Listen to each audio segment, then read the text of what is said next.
There is nothing I love more. Taking my headphones off, fuck that. Bethesda, there is nothing I love more than to fire up a brand new RPG, lose myself. Sorry, did you want to get immersed in our world? Yeah, well, guess what? Fucking pronouns! I love nothing more than to be dragged out at every fucking conceivable opportunity so you can fucking current day us. Current fucking day! Fuck off! We can't see past our own fucking reflection! That's the level of our narcissism here at Bethesda Twat Waffle! That's all you fucking are! Twat Waffle! Fuck off! Fucking gender ambiguity! Fucking current day Californian shit! Cause that's all we fucking know! Cause we're boring! We're so fucking boring! You're boring! You're fucking dull! You have nothing to say! Fuck your immersion! Guess what? Fucking pronouns! You take everything we love and you just can't help! Shovel your bullshit fucking crap! Ideology into everything! Every single solitary fucking thing!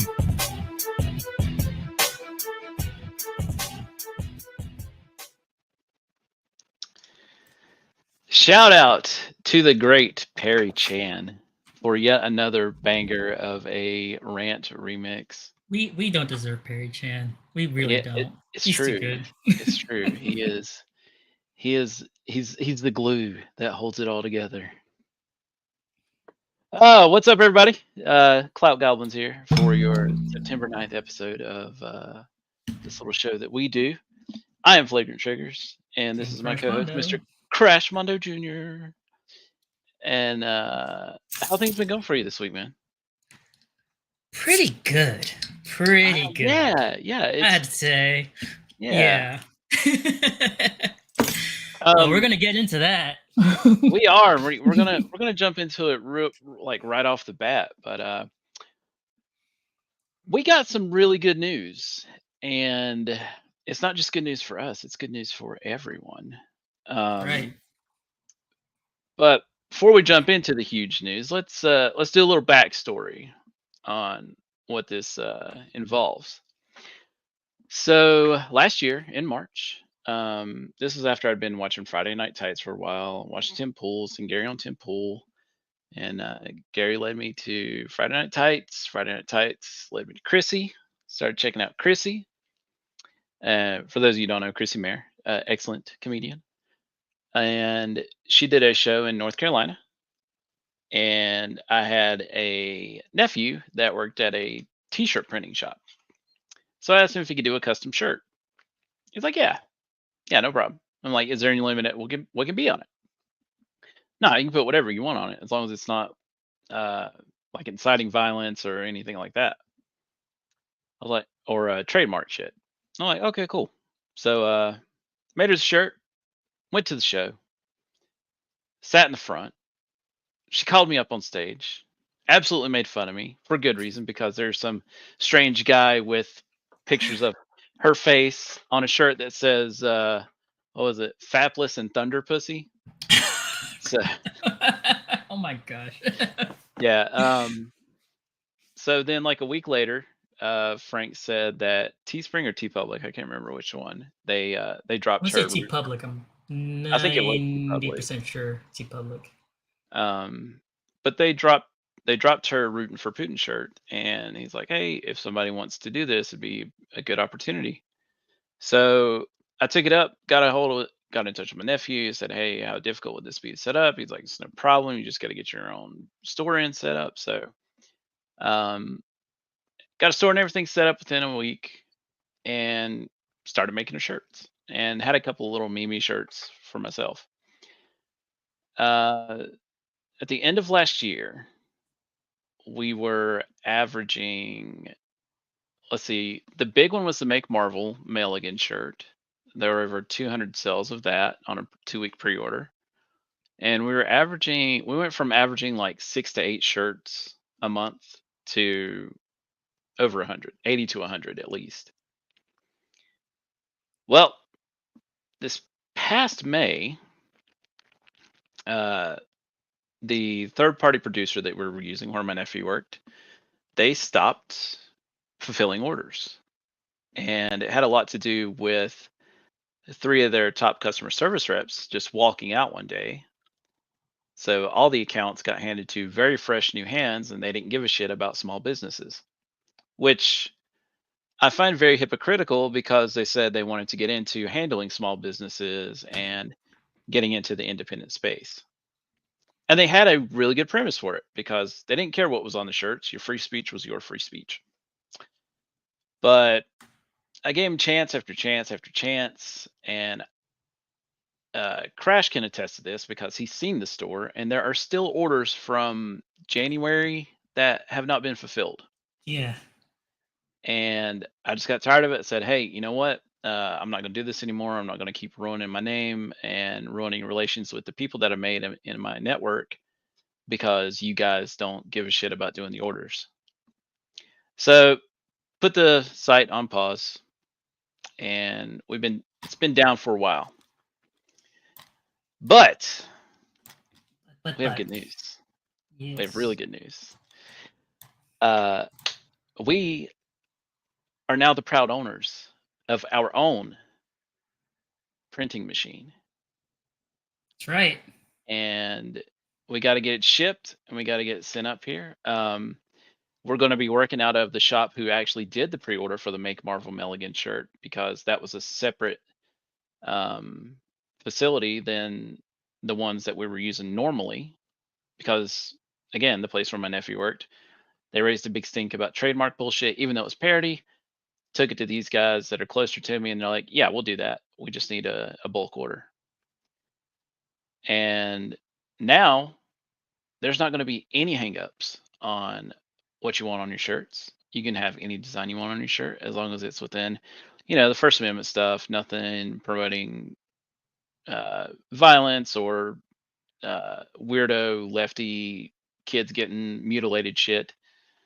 Yeah, no pro child diddling crap. No, Stuff that makes sense. We're pretty open-minded in terms of what you're allowed to speak about, even if we disagree with it. Mm-hmm. But there's always going to be limits of what we're going to associate with, of course.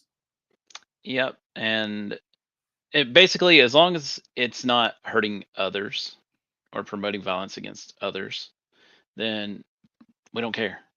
You do you. It's your brand or influencer page or whatever. We make it. We want people who want to speak out more. We want to give them that voice. We don't want them to be held back by anything. And the big thing for me is these aren't going to be your basic Gildan shitty shirts that fall apart in a couple of months, or that the screen print fades off and chips. I've had this shirt for a long time, and this thing it's in the same shape as it was. It's so good. And yeah, we use the good feeling stuff too, Yep, you'll get your it's going to be tri-blend as our base shirt, and I'm really excited because this is going to be a good product. I know it's going to be a good. The shirt's already awesome. It already feels great. But with this new tech, we're not going to have to worry about this chipping, cracking, fading. That shirt will last the lifetime of the fabric itself, and that image will last for a very long time. So yeah, we're going to get that going. We're going to launch a campaign to try to brunt some of the costs that we had to put into it. And we're going to give some pretty good little bonuses for people who donate at certain thresholds. Because if people believe enough to help us out with this, then we're going to make sure they have some lifetime little perks. Minimum is going to be a small percentage off, and that's going to be the big thing we're going to offer. We're going to give some pretty good lifetime discounts, and that'll go for lifetime. That's everything that you get off of the. Yeah, anything you get off. Yeah, doesn't matter the creator. We're not just going to be doing just T-shirts long term. We're looking at mugs, tumblers, athletic wear, sports bags, purses, baby clothes, I saw something cool earlier today, Kim. I'm glad you were bringing that, listing things out, because I remembered to bring it up to you. Laptop sleeves. Oh yeah, should totally do that. Hey, if laptops could take the heat, we could do it directly on laptops, but it might be a bit much. Yeah. Yeah, I don't see too many screens handling a few hundred degrees of heat. So. But you talked about decals with me earlier the other day. You know, decal could go into a laptop or a PC. Like I'm looking at my PC, is pretty blank on the side. Be a great spot for some decals. Yeah, and like if you have a metal or glass siding, then we could probably get something taken care of for you. Maybe that's something we could do too. Like look into people who want to put a permanent decal that lasts a long time on something that maybe doing some kind of, they ship what they want decaled and then we do it and then send it back. So that could be something to do too. But yeah, it's not going to be just shirts. We're going to do pants, joggers, sleeves, bags. We can pretty much do this on whatever. And we're just going to keep growing it. And we're going to get this network going. We are going to have the best merch in the independent space. And I'm happy keeping it at a reasonable price. Like usually these types of shirts with this kind of print on it that lasts damn near the life of the shirt, you're going to end up paying 35, 40, 50 bucks. And I've seen stuff that's like 3 color and it's like 40, 50 bucks. And this is going to, like, these images are going to be crazy, which is, let me pull up one of the. Pull up the Pete Buttigieg one. I was trying to find that shirt for today, but I have so many shirts. I think Front Porch has one of these. We'll just go to the site.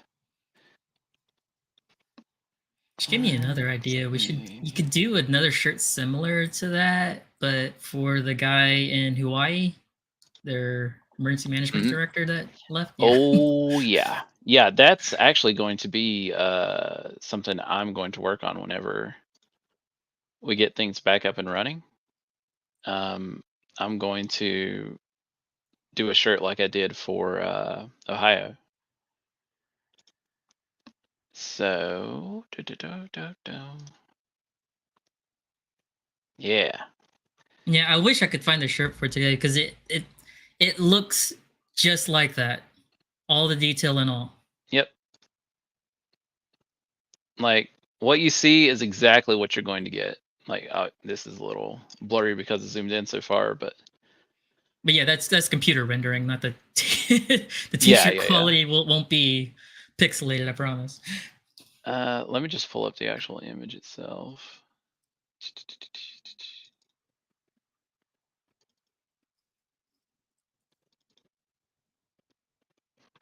And let's do this.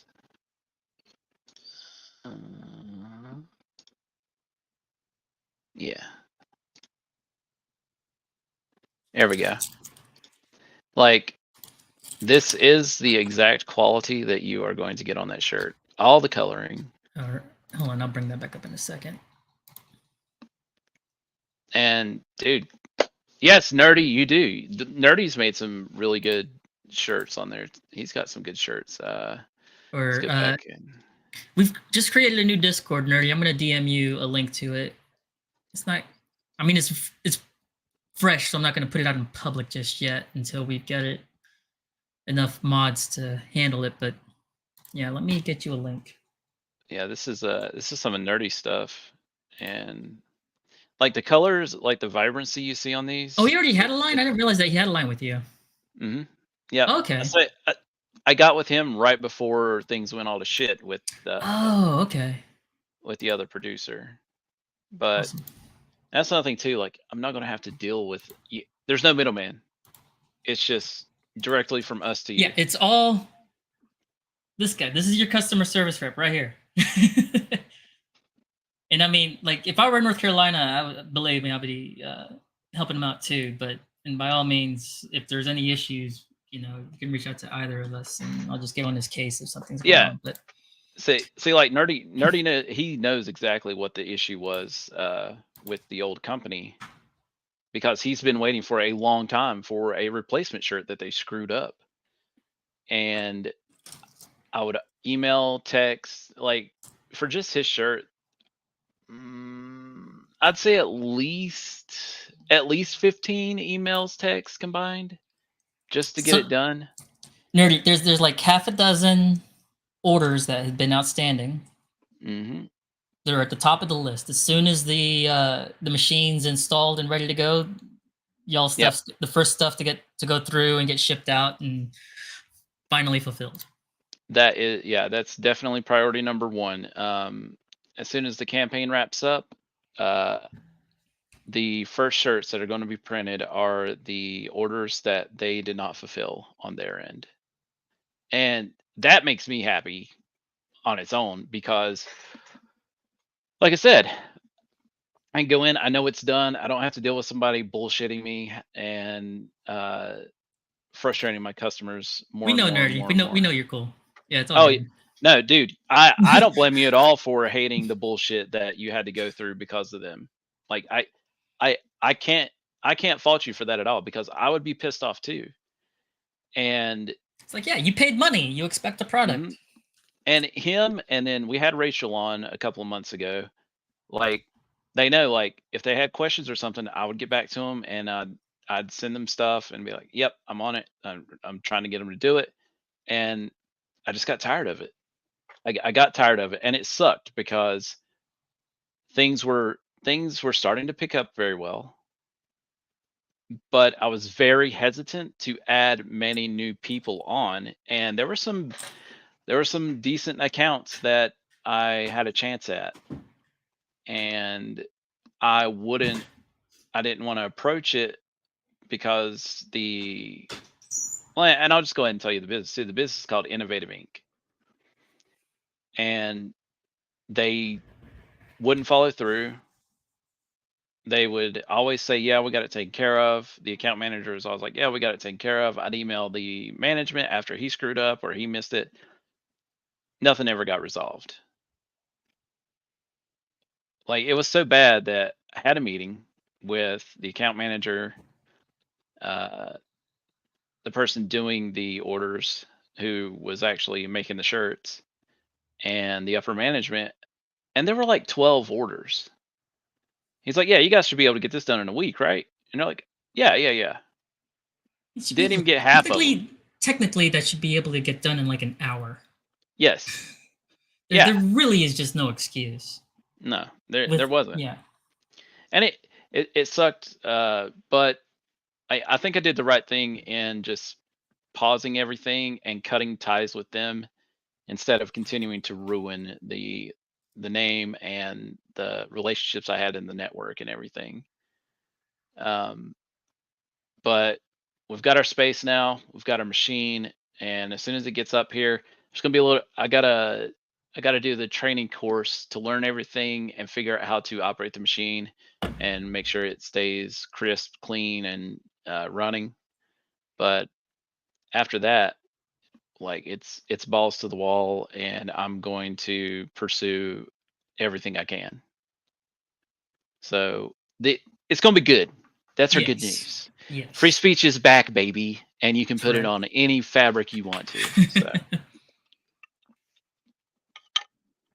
And I have to give some huge props to my new business partner, Mr. Crash Mondo Jr. Oh, I wish I should put that on my Flagrant Triggers VP. That's right. That is right. Where's the thing to edit my name? How do I do that? Hey, thank you, Front Porch. Yes, we are very excited, and I believe Crash is going to finagle his way up to North Carolina, and we're going to do a little show for whenever everything's ready and we're going to launch. Yes, it's going to be a big event when we launch the business in general, and we're open for orders at that point, and we'll be fulfilling orders at that point. Just waiting to plan it out. Like I said, we need a ship date from the vendor for the machine. Order for the machine was placed 2 days ago. They say it could be 2 to 3-ish weeks before it ships. It's actually got to ship to me, and then I got to get it up to Cam. But I mean, just details. We'll work that out because Cam's got the space, and he'll be running the machine and getting all your orders fulfilled. And this is one of our shirts that's going to go with the crowdfunding campaign. That one looks so freaking good, man. AI art is... Yeah. I'm working on a couple of other things. But yeah, it's gonna be good. Like, it's not gonna be some 3-color simple design stuff. Like, all of that detail that's right there is going to be on your fabric, and it is going to last a long, long time. And I mean, dude, I am excited and I am ready. And it's going to be a good time. And like I said, big shout out to Mr. Crash. Like, he knows I believe in this, and dude, you guys don't understand how big he came through for it. Like, he's actually inspired me to get excited again, and I'm glad. it's hard to find. That is really hard to find. And I mean, I certainly hope so. I'd hate to put in that much money and not have you be inspired. So. I know, yeah. Like, I don't know. I only see good things happening from here because now we're in direct control of how it goes, and we've still got a decent network. And I'll be able to reach out and get. We've got some people that are interested, and the big thing again, they want that free speech. They want to be able to put what they want on their shirts. They don't want any hangups. They don't want to have to worry about delays or anything like that, or some kind of issue with what the shirt says or something. Yeah. And want to make sure that people get their fair share of the passive income for their stuff. Like, that's, I don't know. I think that goes hand in hand if you really want to build up a space and build up good relations and have a good network. And I mean, honestly, I think this is a big point for or place for infiltrating in the culture war, because you're just passively spreading your message.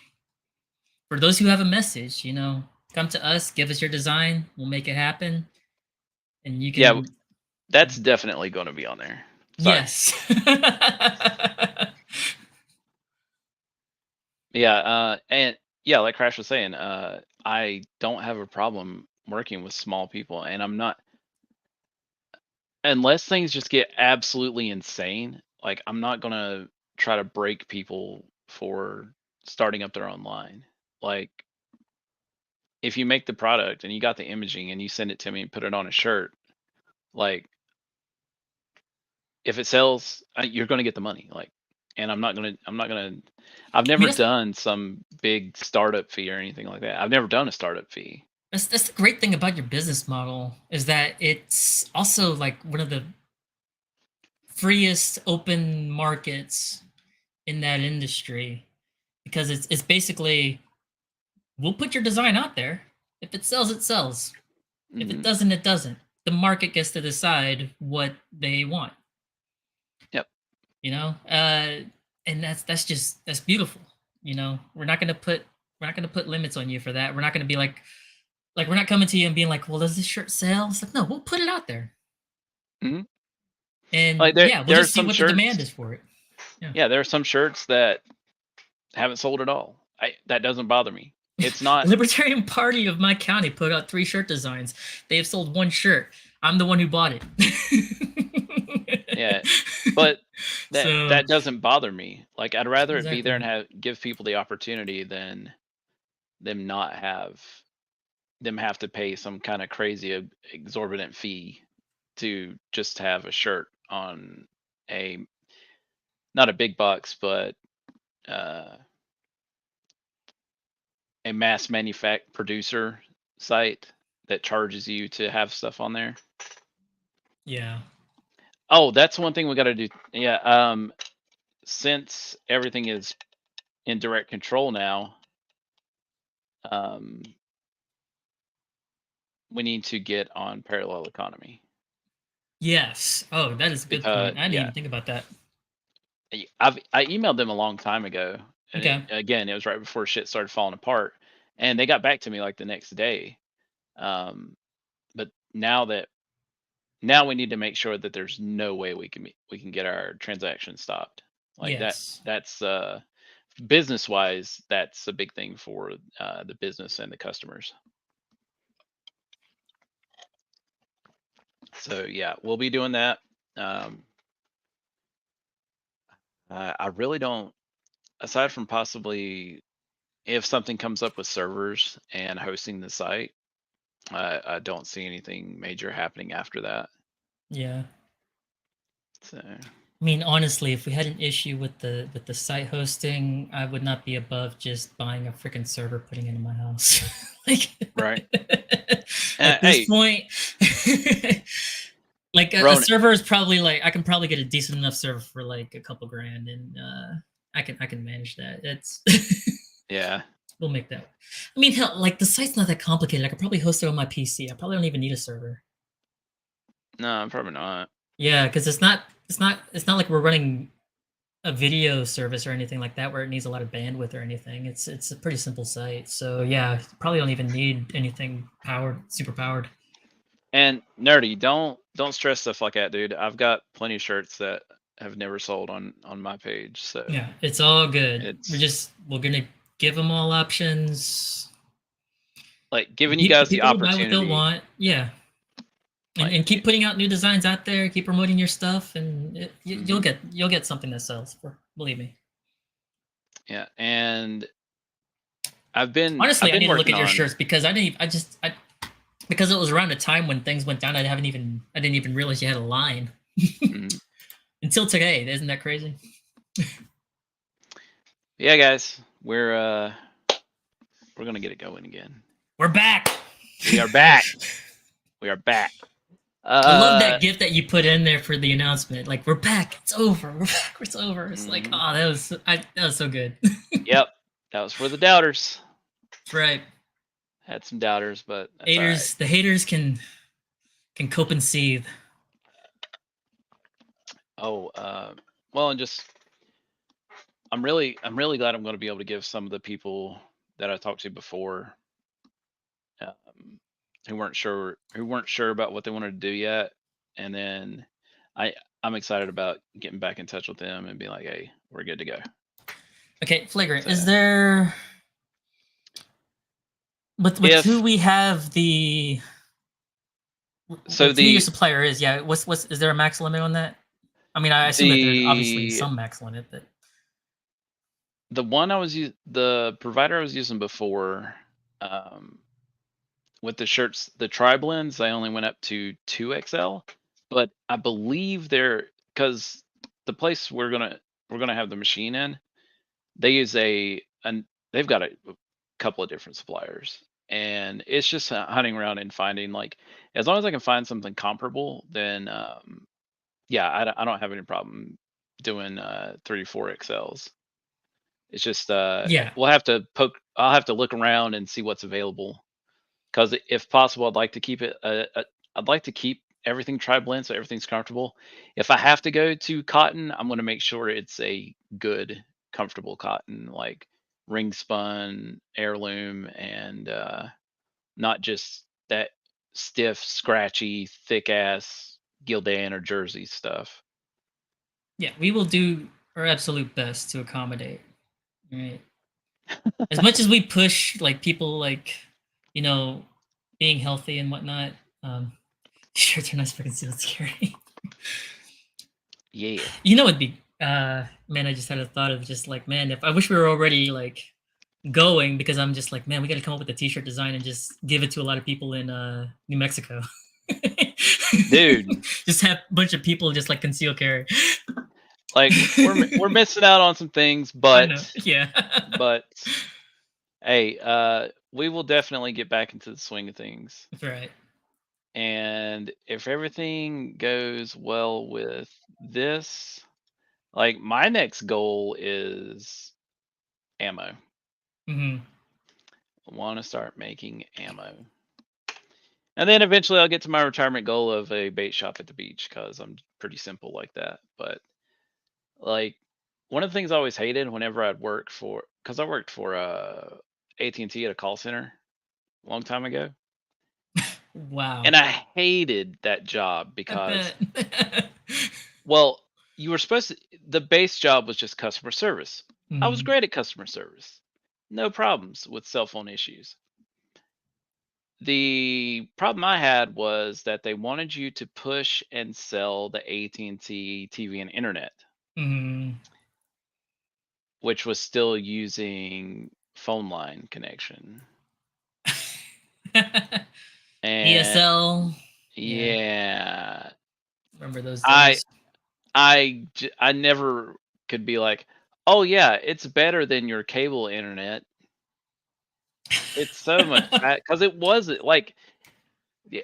But that's why I like this the site and the shirts, because the shirts are awesome. They're comfortable, and I'm really excited about the new tech, so we can get those designs on there. And if Front Porch is still in here, you've got one of the new tech shirts, don't you? Before we had to put the site on pause. If he's still here, if Brian's still in here, Brian, you're lurking. Let us know. Yeah. Yeah, guys, that's exciting news. So we'll give updates as it goes. Yeah, as soon as we can plan like the launch date for the whole company itself, we'll launch the campaign. Again, like I said, we've already got the machine's been purchased. So this the start of the business is not contingent on this, but we definitely appreciate if you believe in this project, any help you want to give to offset the cost that we've invested in this. It will go a long way, and we will do our best to make it go as far as it can. And like I said, like once you see the perks, you'll see this is like it's not without reward. Okay, we're not just asking for money. We're gonna give you something in return for that too. Let's see what we show. Okay, yeah, got you, nerdy. Yeah, we'll get you up. But yeah, so so yeah, the campaign will launch because we want it to be. We're gonna do a specific timeline. My plan is like on Monday, I'm gonna call the vendor again, just say, hey, have you got a ship date yet? I'm sure that they're waiting on shipment dates for their stuff and when stuff will arrive to their warehouse, so they can ship it all to me at once for that. Yeah. And then we'll plan everything out of that. And I guess a rough estimate of what would happen is Crash is going to get the machine brought up here, so I'll get it set up and everything, and I'll start learning it, and then Crash will come up the next weekend or so, and hopefully by then I've got all the little kinks worked out, like because I plan on just diving hard into learning everything I can about the machine and how to run it well, get the colors balanced and everything like that. And that way when he comes up, we can just get it started, get it going, get it out. Yeah, exactly. So hopefully not too long. I mean, roughish, like hopefully I'm expecting the first half of October seems reasonable, pending that nothing delays it significantly. You know, some part out of China delays everything, you know, just based on the guidelines that the vendor gave us. But yeah, like later this week, I'll definitely put something out on Twitter, and we'll catch up again, you know, next Saturday when we do this podcast. We'll give a full update of where we're at. And I'm really hopeful that by next week we'll have the campaign launched and a date set for the company relaunching. Yeah, and right here, this is someone we might be doing a little something for. Mr. Arksul. Just go check him out. Yes, go follow him on Twitch and Twitter. And Twitter. It is Arksul, if I am not mistaken. Let me double check. I'm almost certain. Yeah, I'm pretty sure it's the same one, both. Yep. Yeah. Just at Arksul, exactly like the name there. He does have a YouTube as well. Like, in fact, go subscribe there and encourage him to put some clips of stuff out there. He doesn't. Art. Yeah. Well, Art, just DM me your stuff and I'll just link it in the chat. That way people can just go click on it there and check it out. Try to get you another couple followers, couple more subscriptions. So, shall we move on to the news and what's going on? Yeah. Well, which one you want to do first? You want to do the New Mexico tyranny, or let's do the Elon Musk thing first, because I think the New Mexico tyranny will take us all the way to the end of this podcast. Well, and Elon has had a little something to say about New Mexico too, so yeah, it'd be a good. Okay, hold on. Let me share. Elon Musk out here doing the true leadership work. Hold on, I want the original tweet first, and then his follow-up.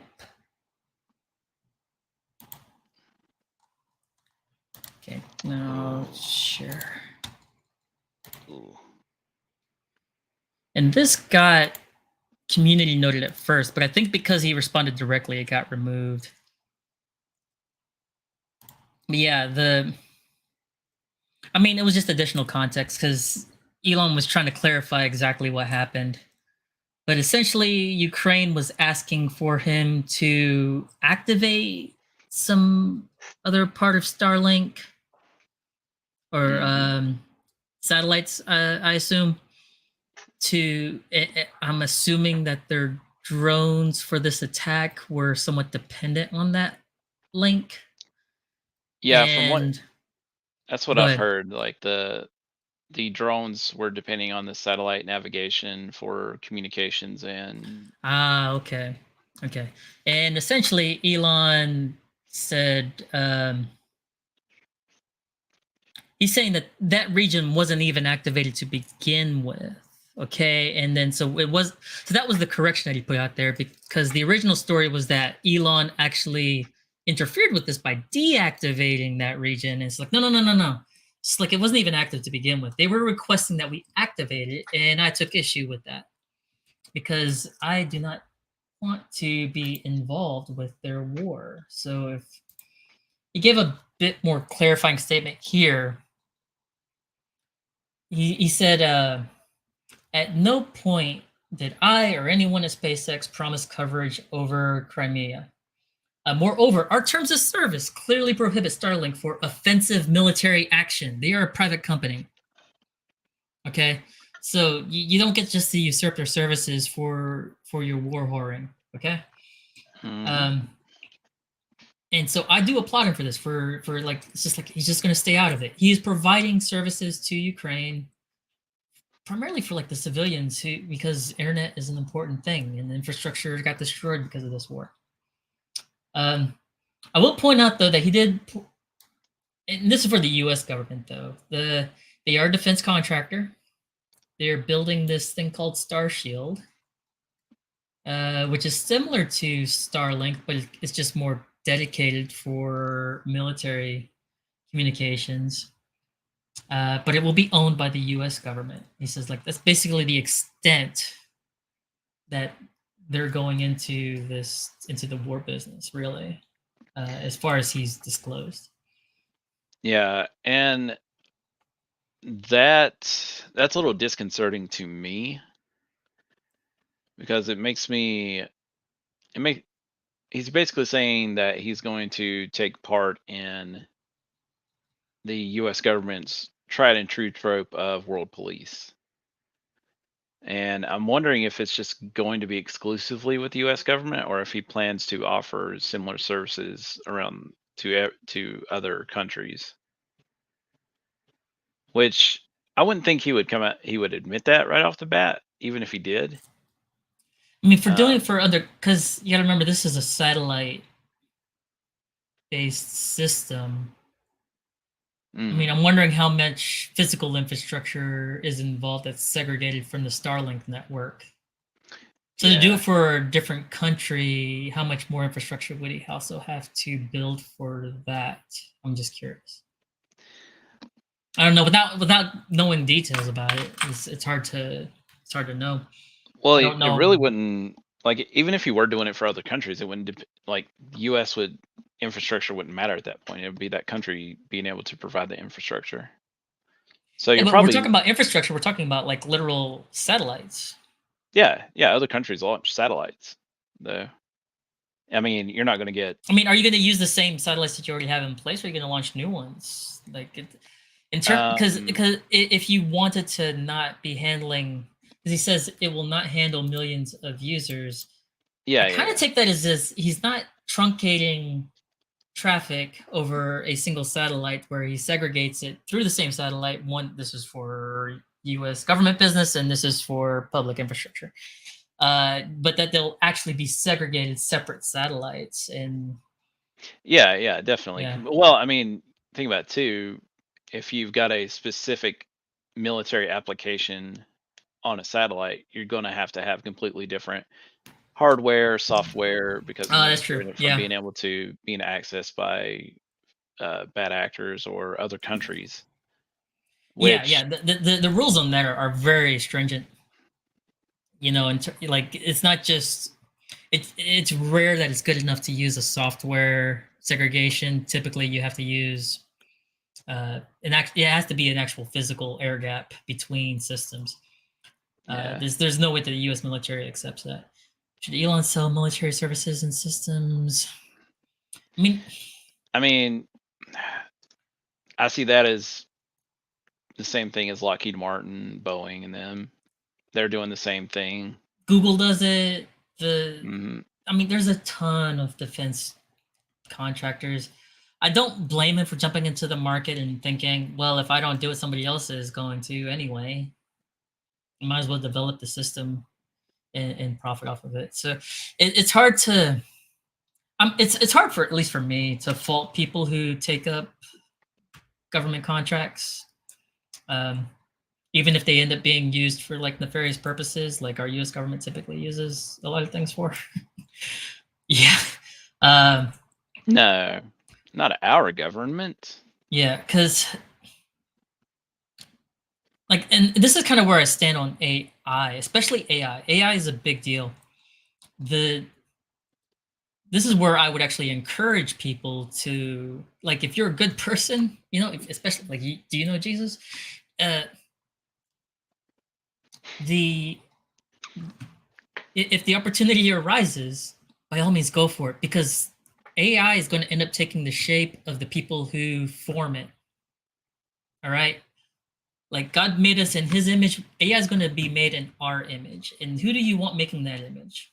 Some nefarious deep state shill, or somebody that has some level of integrity, humility, morality? Yeah, I'm kind of playing that scenario out in my head, like some Bond movie or something. Like Elon provides the materials, and then when the government goes rogue and tries to destroy other countries, he like hits the button that cuts everything off and denies them access. I'm gonna write that down. That sounds like a good prompt for a movie script. Like he hits the button and then it pops up on all the government screens, like him getting a massage and offering horses in exchange. Oh my gosh! I love it. If you want to bomb the country, I need a massage and I will give you a horse. Yeah, I mean, like, if you think I'm joking, I'm literally going in there right now to write it on my spreadsheet of all the script idea prompts that I have with my co-writer. So this is a good question, and I think you can, because you can be anti-war all day long and say you want to prevent conflict, But if you don't have any way to protect yourself and enforce your lines, then you're just going to get ran over, and war is going to overtake you. Like you have to. It's like the old saying, like you need to speak softly but carry a big stick.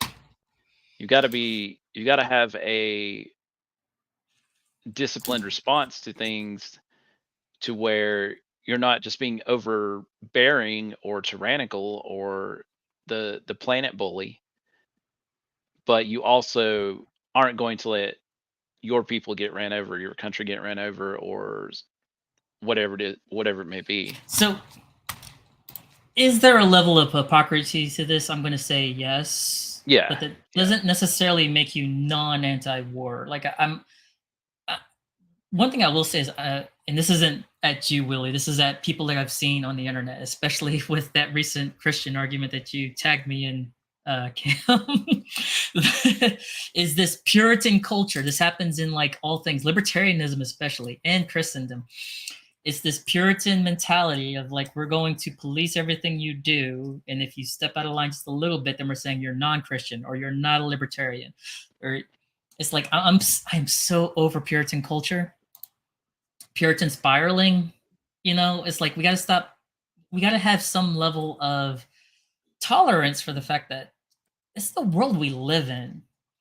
Okay, I'm a libertarian and I work for the government. You don't think that I don't feel that conflict like literally every day? And I've said that to my coworkers like constantly. I'm just like I don't even feel like my job should exist, but it's like I got to take care of my family. I got to take care of myself. I got to. And honestly, with where I'm at, you know, like we're around a base that is pretty much the industry here. So, like, I got to weigh those options. And does that make me not a libertarian all of a sudden? I think all my libertarian friends, at least the ones who actually know me, would say no.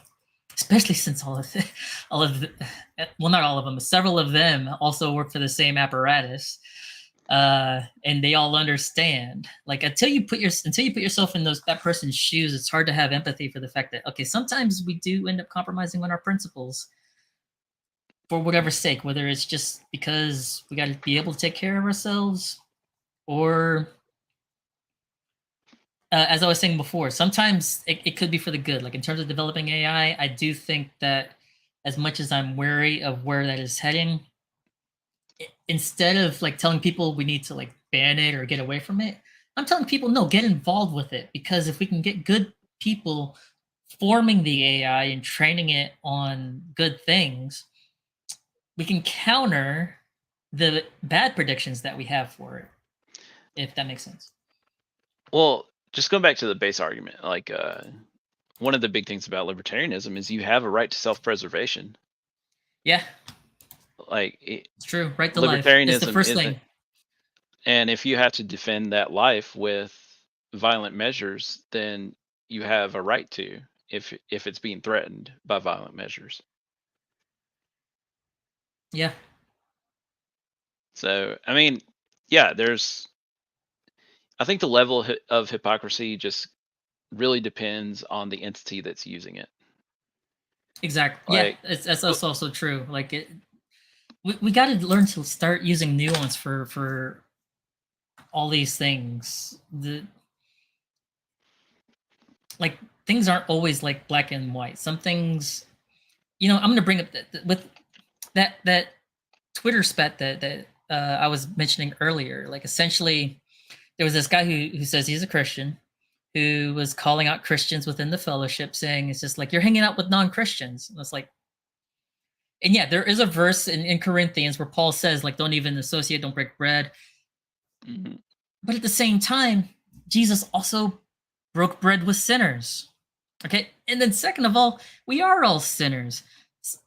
Like two things can be true at the same time, and it's because context matters. What is the nuance that applies to different cases?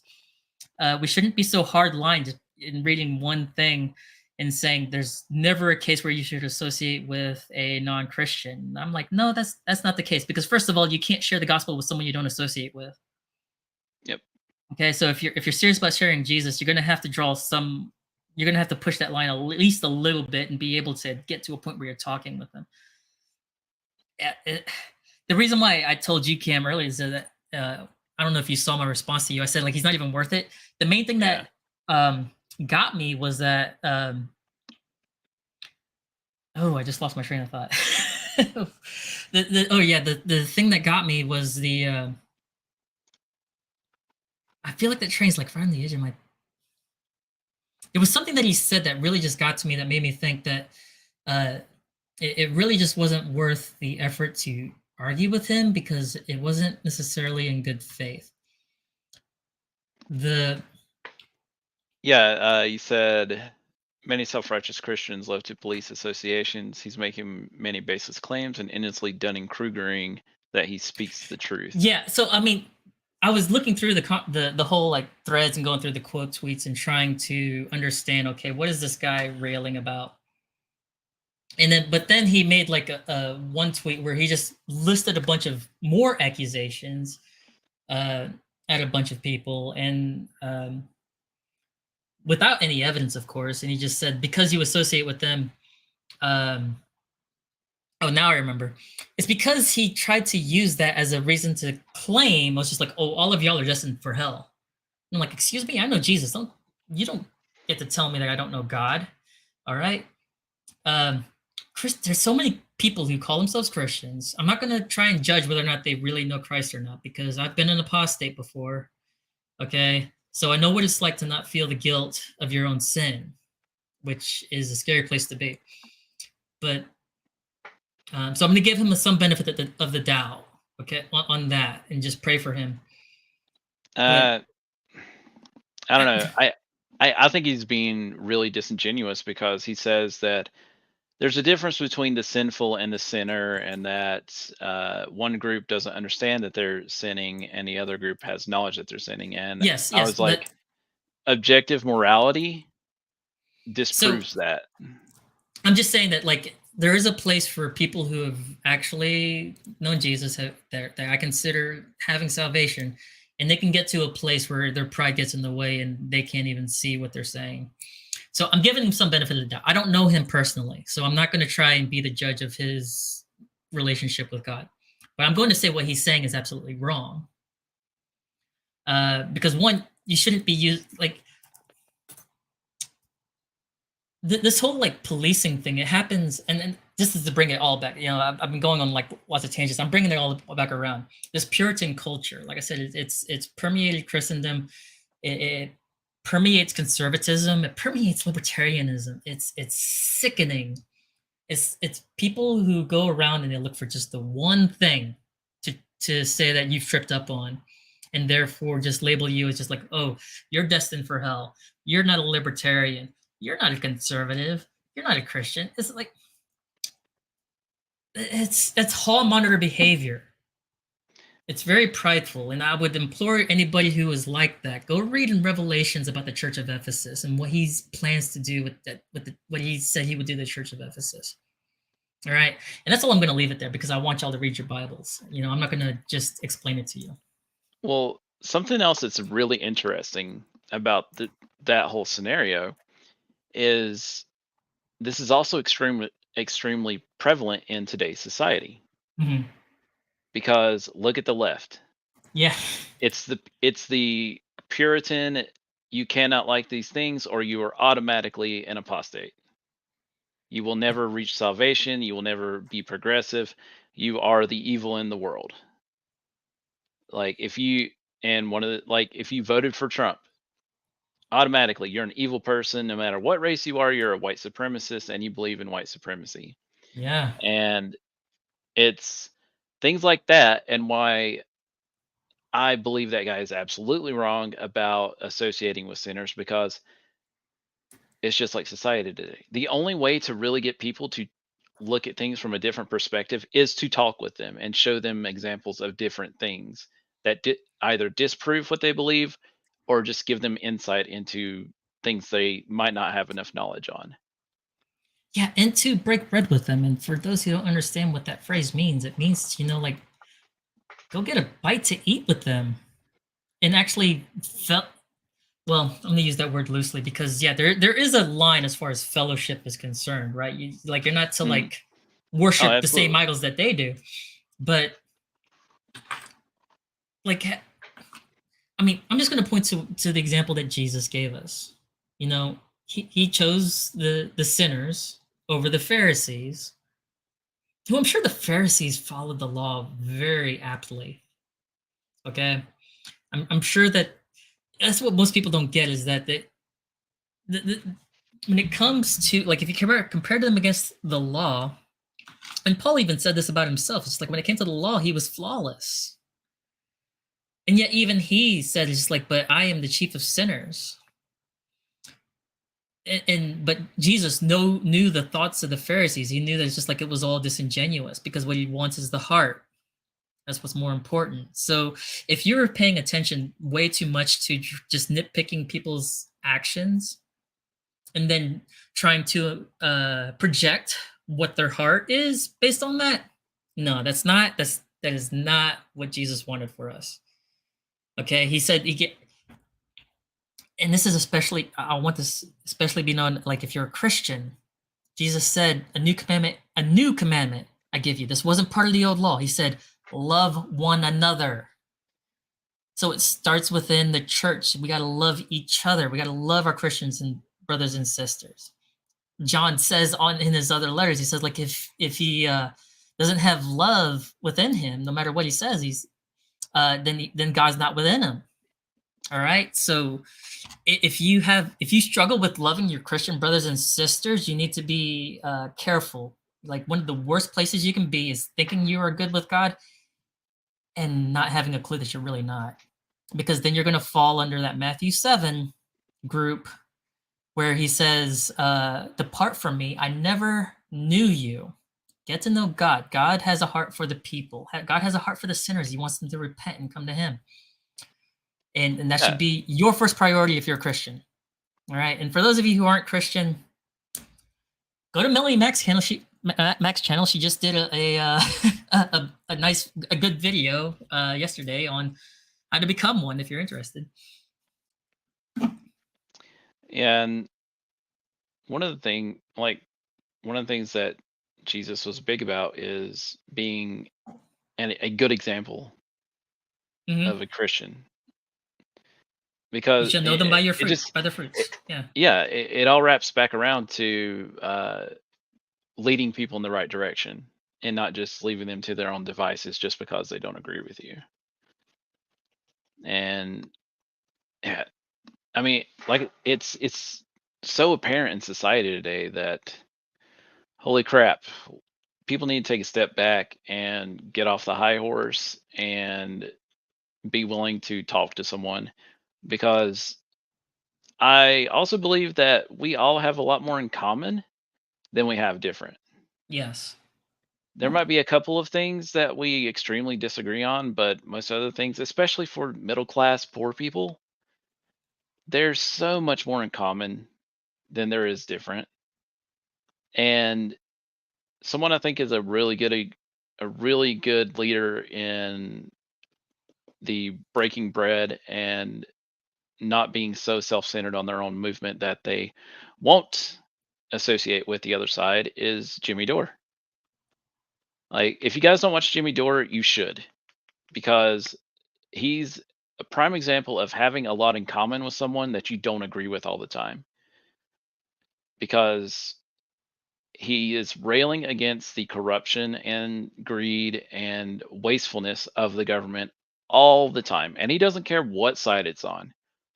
And he gives props to people on the right who are pushing back against it, like the Mises Caucus guys who are actually in Congress, and a couple of other people. And he rails against the left and the right too. Like, it's mostly against the establishment. And if people only watched Chrissy and they only watched Jimmy, they would think, nah, he'd never talk to her. And she was on a show. Was it yesterday or the day before? I don't know. I didn't see it. Yeah, she was on Jimmy's show, and politically they have pretty different beliefs if you watched their shows and you know what they think. But I guarantee they have way more in common than they have in difference, and that goes for 99% of all the people in the world. You will always find common ground with someone at some point about something. You just have to be willing to take the time to get to know someone else and reach your hand out. That's all you got to do. You don't have to carry that person's water. You don't have to bear their burdens. You don't have to give them the shirt off your back. Just talk to your neighbor. Go outside.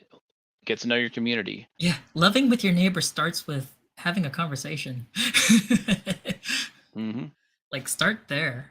And hey, Z, yeah, the video I was talking about actually was out of her new channel where she's doing the daily Bible readings, and I posted in the chat the actually I'll put it in the Rumble chat too. Yeah. Even though y'all are quiet over there, that's okay. It's all right. Lurkers. Love our lurkers. But yeah, she's doing a full Bible reading, and I mean, I think her plan is just, she'll go through this translation all the way through to Revelation, and then she'll do a different translation and do it again, and that's kind of long-term vision for that. I think it's really cool. Yeah, I've seen it popping up on my feed. So yeah, I think it's cool that she's doing that too,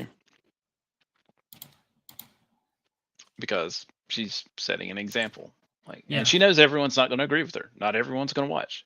And that's fine. If anybody knows that, Melanie Mack knows. She has dealt with the haters for years at this point. And I mean, her haters still come at her, but she's just kind of numb to it at this point. She's just like, look, my God's bigger than all of you. I hope y'all repent, but I also don't, I'm not worried about what y'all have to say. Mm-hmm. Speaking of people who should repent, boy, oh boy, is New Mexico in a little bit of a tizzy. This woman. New Mexico governor shocks with comment about Constitution after issuing temporary gun ban. Not absolute. And our favorite Elon do we Musk. have a question on what the word inalienable means? Apparently she does. Remember, these are people who can disprove centuries worth of mathematics. In millennia's worth of biology. We've known what male and female were since the beginning. It's in Genesis 1. Male and female, he created them. See, well, let's read this a little bit and I'll give my very harsh critique. New Mexico Governor Michelle Lujan Grisham's controversial comments in defense of a temporary gun ban prompted fierce backlash on social media.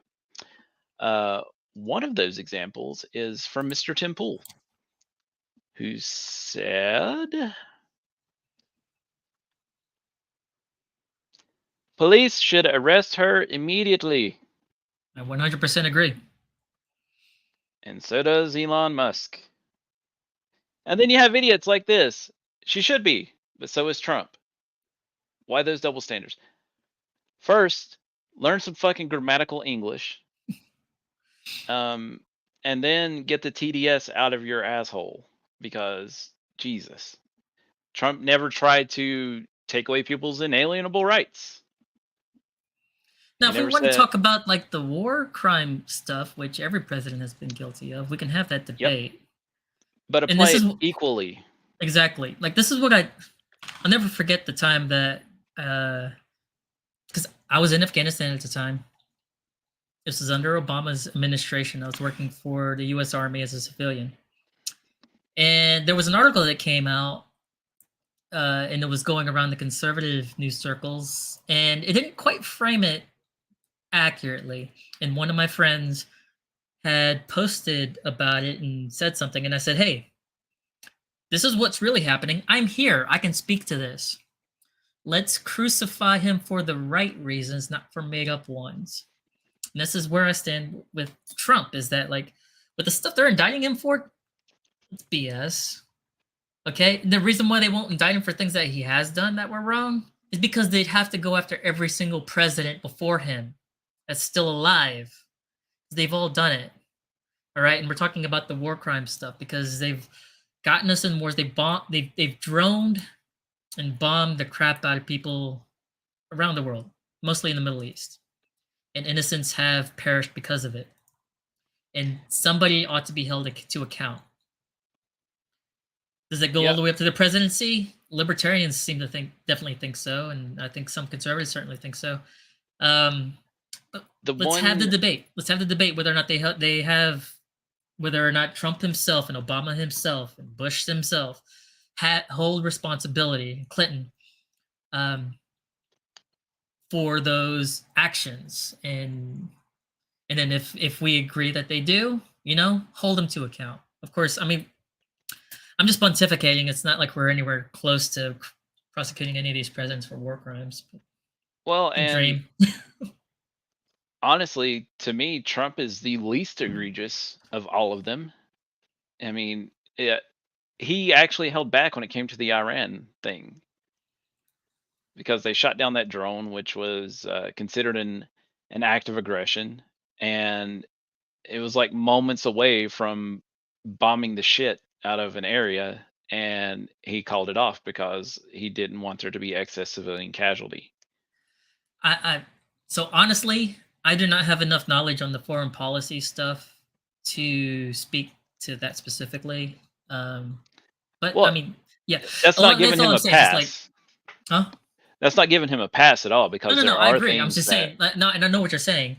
I'm just saying it's just like as far as like me, I haven't studied that well enough to actually. I don't feel comfortable weighing in so much. I just know enough to where I can say, yeah, I think he's guilty to some degree, just like all the presidents before him were. To what degree, I'm not sure because foreign policy has never been my forte. I've always focused more on domestic economics. Has always been my big thing. Well, and yeah, I mean, if they go after Trump for that, then there's no chance for Obama, Bush, Clinton, any of them. I mean, for God's sake, Obama ran out of bombs. I know. His nickname was Obama. Oh, yeah, I remember that. For like, come on, man. Yeah, but it's wild that he. I mean, the Nobel Peace Prize is an absolute joke at this point, right? Yes. Like, why are you giving a guy who his legacy is droning the hell out of brown people the Peace Prize? Yeah. War is peace. Is that what we're saying? Yeah, pretty much. I mean, yeah. And well, so the New Mexico governor, she said, after I reported a question of whether Grisham was upholding her oath to the Constitution, she argued no constitutional rights were fixed, including her oath. She's literally saying, I can break the law if I want to, no matter what the Constitution says. And I think I would take this a step further because, like I said, the Constitution does not grant us our rights. It delineates them. It's supposed to restrict the government from infringing on them. Yeah, it's not granting them. If the Constitution doesn't exist, our rights still exist. It's not up for a vote, and it's certainly not up for her, dictatorial expression. Or to quash those. Yeah. Like her right, like her rights do not trump anyone else's. And let's take a listen to some of her brilliant commentary. Yeah, so let's see. Gunshot deaths or gun deaths are the leading. Oh, hold on. I forgot I had it on 2x because I don't know how you people can listen to that at 2x. Listen to anything at 2x. It is, in fact, an epidemic. Gunshot deaths or gun deaths are the leading cause of death for children 1 to 19 in New Mexico. From 2017 to 2021, 143 children were killed by guns. 49% of those were homicides, 53% were suicides. That's nearly 3. It's funny how they talk about like the suicide, but they don't make any sort of distinguishing remark regarding that. Yeah, there's a couple more things, and then I'm going to get. Like, how does me turning in my gun prevent someone else from being a criminal and from somebody else being criminal, like either. But like, I mean, the thing I'm getting at was they always tag in the suicide stats to pad their numbers. Yeah. 53%. That was the majority. Just saying. Where we are.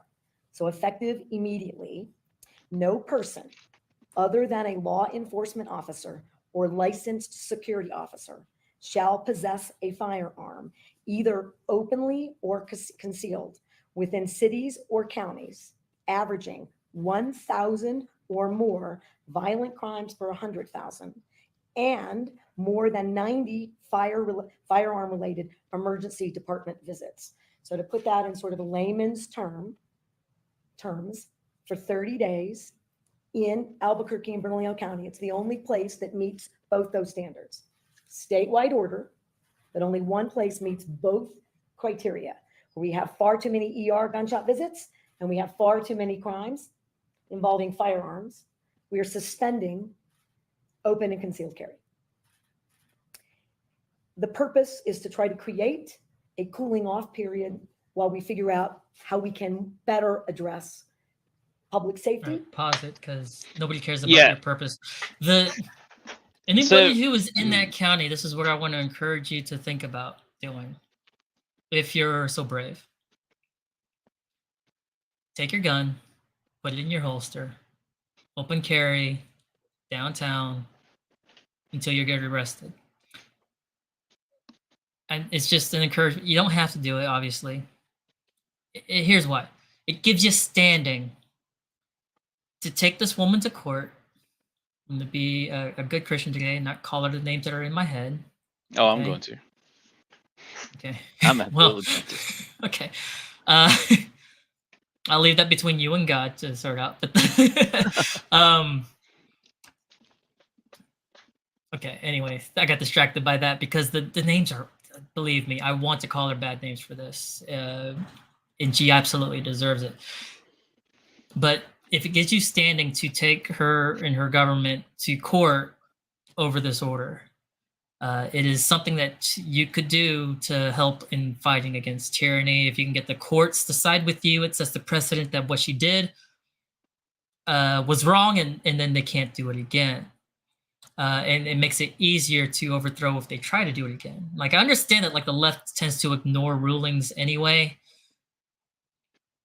but if we're not, if the non-left is going to be of principle and integrity, then those are the routes that you got to do, is non-compliance and then using the systems that are in place to take them to task. Because I am certainly far from the point of advocating for a revolution in New Mexico, though this woman makes me feel hard-pressed to not be so far from it. Yeah, this I want to know what her logic is, being a Karen in a powerful position in her state, and assuming that a cooling off period for law-abiding citizens is going to prevent criminals from doing criminal shit. This woman is as dumb as a box of fucking rocks. I love it, Brian. Yes, this tyrannical wench. I think that is good enough. Thank you so much. Yeah, like this is why I advocate for women not being able to vote, because all this is emotional pill bullshit. You cannot make an emotional decision on a grand scale that affects a wide swath of your populace and expect good things to happen. Look at Chicago, look at Detroit, look at New York, look at LA. Look at all these major blue cities who have the emotional appeal to take away people's rights to firearms. And, funny enough, the fucking criminals are still thriving. You missed it somewhere in here. I don't know what the timestamp is, but she says that she doesn't expect the criminals to obey the order. And I'm like, so what the hell is the point of your order? What is the point? Like, what is a law-abiding citizen? Someone who is no threat to anybody. What is the point of them turning in their firearm? It doesn't prevent the criminal from doing the same freaking thing. In fact, it leaves people defenseless, which is my point. Like, if you care about people, you stand for self-defense in defense of others. And then especially the children. One thing these assholes always fucking leave out is the defensive use of firearms and the crime prevention from that every year. It's like 4 to 5-ish million, isn't it? Yes, it is millions. Some insane number. And it's not because someone shot someone else. It's not because someone was threatening someone else for no reason. It's because a lot of those were just because the perpetrator knew that the person was armed. That was it. Like, here you go. I want you to go find a cat. And I want you to attack the cat. And I want you to think how easy it is. Like, oh, yeah, that was easy. It might fight back a little bit. I can take the cat. Now, give the cat a fucking gun. Are you still going to be like, oh, yeah, this will be easy? No. You're going to be like, I ain't fucking with that. Not going to touch it. Just for a second, I promise. Gonna let the little kitty cat be. Yeah. Yeah. Sorry, bud. Take anything defenseless and give it the training and ability to shoot a firearm. And that should click something in your fucking brain. Firearms are the great equalizer. Dude, people like this have their own private security. They don't think anything is ever going to happen to them because they can just allocate resources wherever the fuck they want. They can keep their neighborhood safe. Fuck everybody else. They don't care. So let me get to what I believe they really want is and what they've been pushing for. They want to stigmatize someone carrying a gun as a threat, someone who is psychotic. Just look at their rhetoric whenever they talk about this. It's like that meme with the AR-15. I was just like, oh, your dick must be small. Like, it's like they're trying to associate it with mental illness, but in a way that's just like, oh, if you own a gun or if you carry a gun, if you feel the need to carry a gun and there's something wrong with you, are you insecure? And it's just like, no, we're the ones who are feeling secure. Why? Because I have a gun. So if someone comes after me, I have a chance. All right. And more open tyranny from these. I tweeted about this earlier. This is, to me, this is the best, least tyrannical, least harmful thing the government can do to wake normies the fuck up. I got to talk about this. This is interesting because they're using the exact same language. This was Ted Lieu and David Hogg. Yeah, let me just go straight to them. I'm like, the language is way too exact for that to just be a coincidence. And I'm waiting to see if more people start posting it. I'm like, something is very weird. What kind of weird psyop is this? Why would the left even push this kind of psyop? I'm very confused. I mean, maybe it's just a coincidence, or maybe David happened to see Ted's tweet because Ted tweeted it first and just decided to copy. I think what it is, because they're continually trying to provoke a reaction out of the populist side and the non-left, non-establishment people. Because then if they can provoke a reaction, then it doesn't matter if it was a reaction in self-defense or not. They can make it seem like, oh, these people are crazy and they're evil. We got to do something about them. And I think this overstepped it because it's so fucking blatant. And now they probably got their talking points like, hey, you need to denounce this because this is way too much gas and not enough measure. Yeah, considering step by step. Has it ever been like, I assume that David Hogg is like sponsored in some way indirectly by the DNC? Oh yeah. I mean, like, and Ted Lieu is a senator. Ted Lieu is he's a fucking trash human being. Yeah. Ted's what I like about Ted though is that on occasion he slips up, and I wish I had it bookmarked, but they all do. Well, that's true. But I've caught it with him because he has literally answered the question, "What is a woman?" with adult human female. Next is what he said, and I'm like, "Do you not have a talk with your buddies before you responded, dude? Yeah. You know that's not your narrative, right?" Like, well, stuff like that doesn't get brought up again or covered, kind of like Obama blowing crackheads.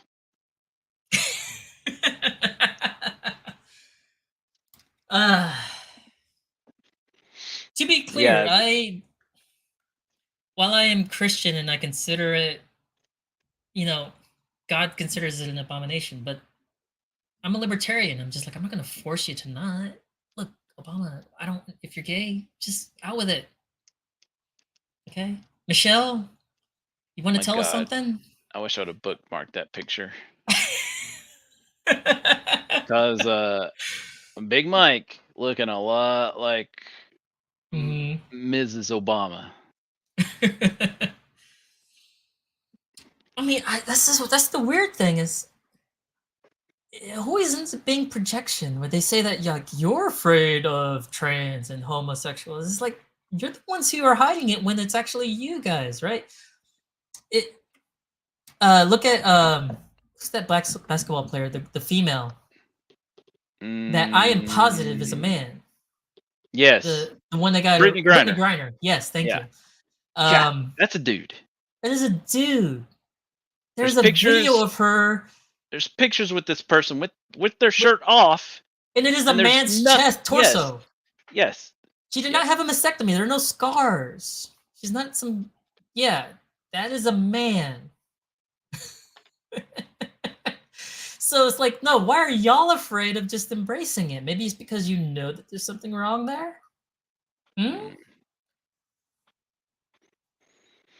Oh my god, now you made me realize the shit show that was that exchange. And that makes me think about the shit show oh, Jesus, who was the idiot that said that Biden handled the Afghanistan withdrawal masterfully? Oh my. It was either Kyle Kalinske or... Was it not Rob Reiner?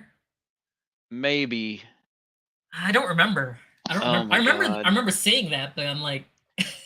These people are evil. These people are evil because there's no fucking way anyone with an iota of intelligence actually thinks that what happened in Afghanistan was a good fucking deal. Like, no, it was a damn disaster. And people died when they didn't have to. And we absolutely shit on people who were helping us out in the region. Yeah. All because, well, we can't let Trump win. Well, guess what, motherfuckers? You got Trump juice flowing through your veins and fucking your heart up. So enjoy that. Go get your next booster. Just fucking idiot, man. Cannot. Sometimes I just cannot. This is why I'm glad that we're doing something on our own to say fuck you. Yes.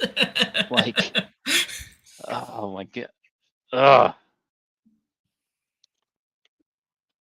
Yeah, I'm still, as more time goes on, though, I'm still of the mind that they're going to create a conflict between populists and establishment types. And it'll be okay at first because it'll be like a split and we'll all have our own little thing. But then it's going to turn into, like, the establishment side is going to justify a reason to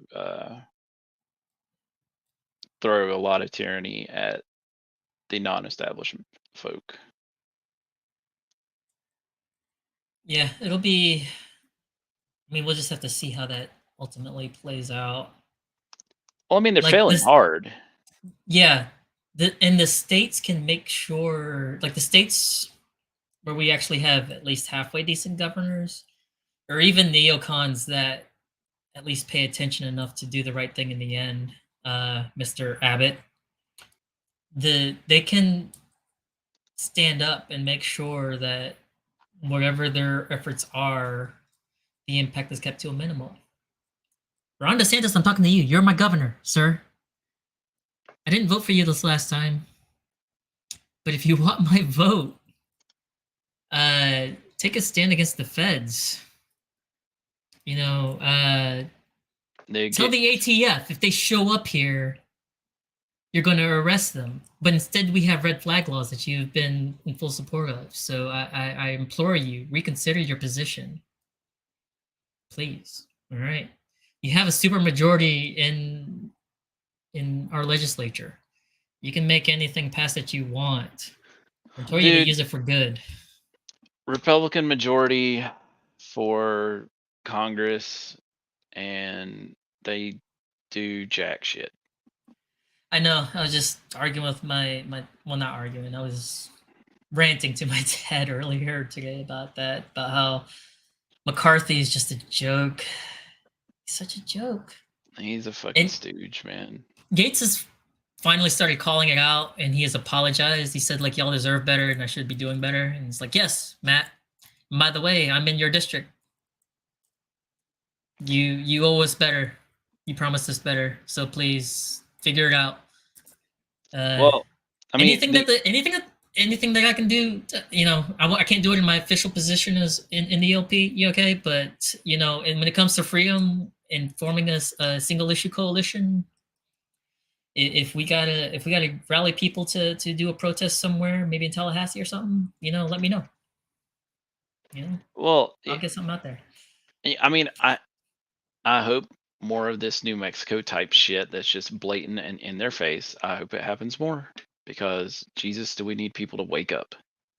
Stop voting for fucking Lindsey Graham and Mitch McConnell and fucking Kevin McCarthy. But I don't know. Even then, it comes down to, do you really trust like your electorate system? Because true.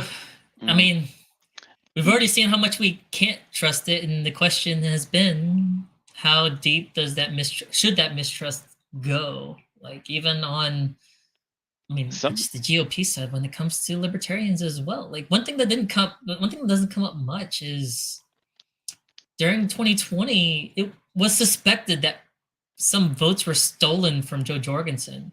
I didn't vote for her because I had issues with some stuff in her campaign, but I still want her ballot results to be fair.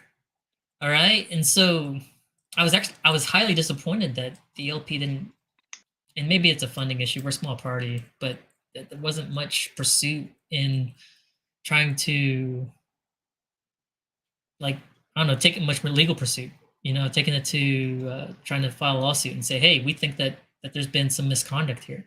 We could, you know, like, there could have been some impact there. Something I think should definitely happen is, I think each state should have an electorate college system for their counties. Because big cities. Okay, I see what you're going at. Yeah. Big cities run like. Yeah, they dictate too much of what happens in each state. And I think that should be a movement.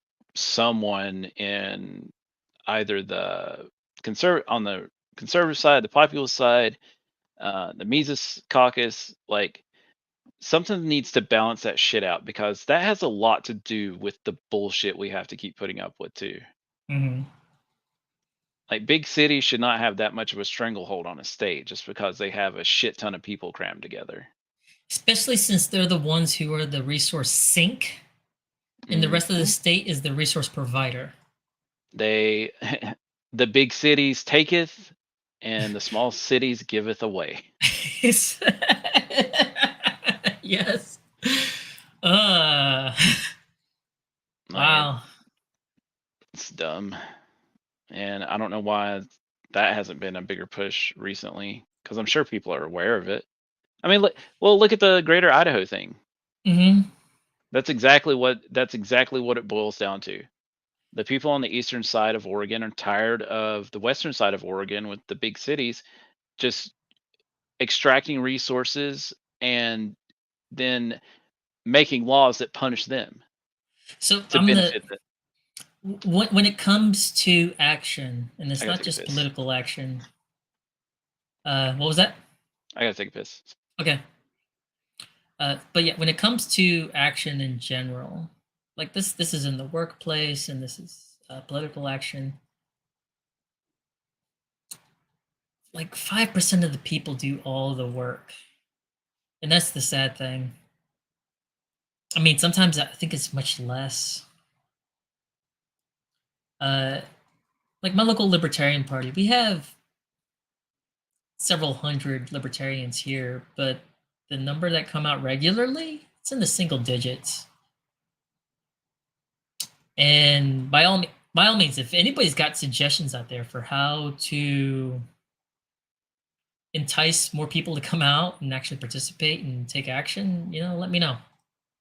I'm definitely open to suggestions. But yeah, I mean, this is in so many things. Yeah, I mean, usually it's described as the 20/80 rule, but I think it's much steeper than that.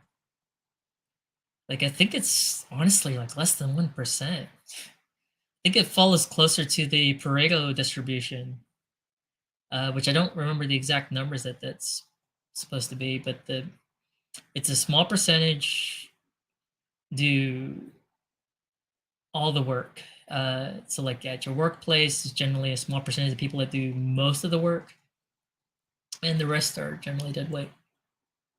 You might do something, but yeah, I mean, like I said, it used to be described as an 80/20 rule. My personal experience, and it's not necessarily gospel, but at least in the situations I've been, it points to a much deeper distribution. And it's a bit sad. But I mean, Rob, you're right. And Cam, you're right that it takes people being uncomfortable. This is something that Cam and I have talked about a lot since we've started this podcast, is that people are complacent because we're comfortable. And this is me speaking to myself too. It's just, I'm comfortable where I'm at. It's nice to be able to always know that I'm going to have, 3 meals, and I can snack whenever I want. I can have a drink if I want. Can go work out, and I'm not worried about how the next day is going to go. But what if things got uncomfortable? What would people do? Anybody remember Sri Lanka when they overtook the castle or that big building wherever I don't know how their government's set up. It was a government building. Was it their parliament? Was there parliament? Did they have a parliamentary system? I can't remember. I remember it was a huge building that took over, but it was kind of like a castle is how I remember it. Because I remember there being a pool and a bunch of people being in the pool. But I don't think they have a king. It was the president's palace. The president's palace. So it was a castle. Mm-hmm. Okay. Yeah. And the prime minister's private mansion. You got to remember, those people were hungry. That's why they're taken to the streets. It would be nice if we had a mass movement of the 80% or 95% or 99.8%, whatever it is, of those people before it got to that point. But unfortunately, maybe it takes getting to that point for people to wake up and realize, oh, I have to do something now. Yeah. Well. Okay, rant over. That was a long monologue. Yeah, sorry. I've got a bladder like a camel apparently. You're fine. But for cities to change, it wouldn't take that long for I think it'd take less than a week. Cities, people you'll get hungry after a day. If you're used to 3 meals a day, like have you ever well, I mean your situation is unique. Like, so I was gonna say, have you ever tried fasting? But you don't eat much on a normal day anyway. I was supposed to be eating like 6 or 7 extremely small meals a day. Mm-hmm.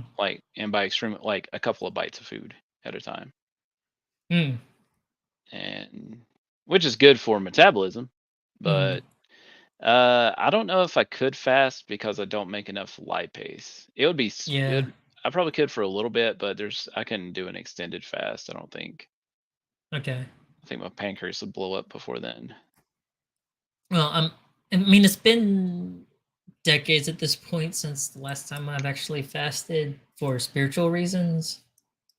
And I think I went for it was a 3-day fast. This is in college.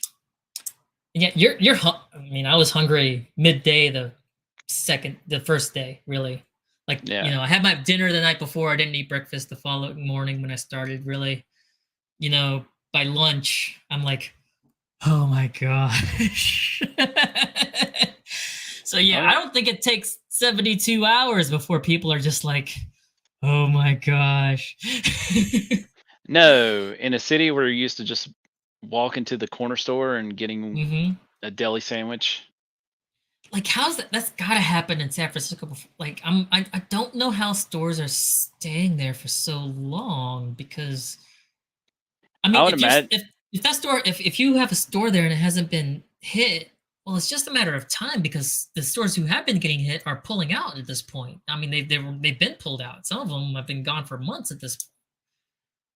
Well, you gotta think about the density of food stores and stuff like that in big cities. Like, you probably in one block you've probably got anywhere from 15 to 20 different food stores. That's fair, yeah.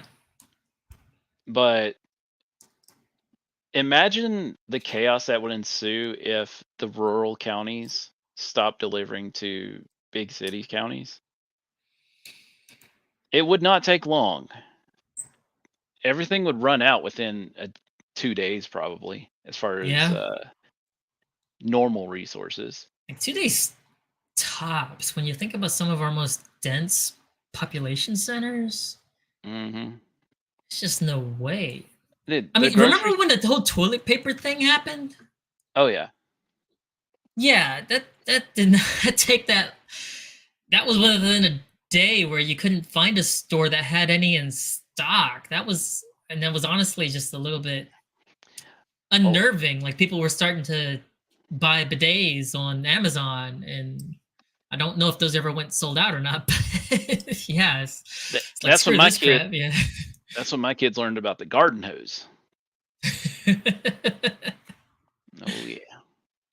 I mean, fortunately for me, I actually happened to have, and I was living by myself anyway, that I had like a big stock already, so I didn't end up being in trouble personally. But I remember being in group chats with local friends, and they were bartering for extra rolls.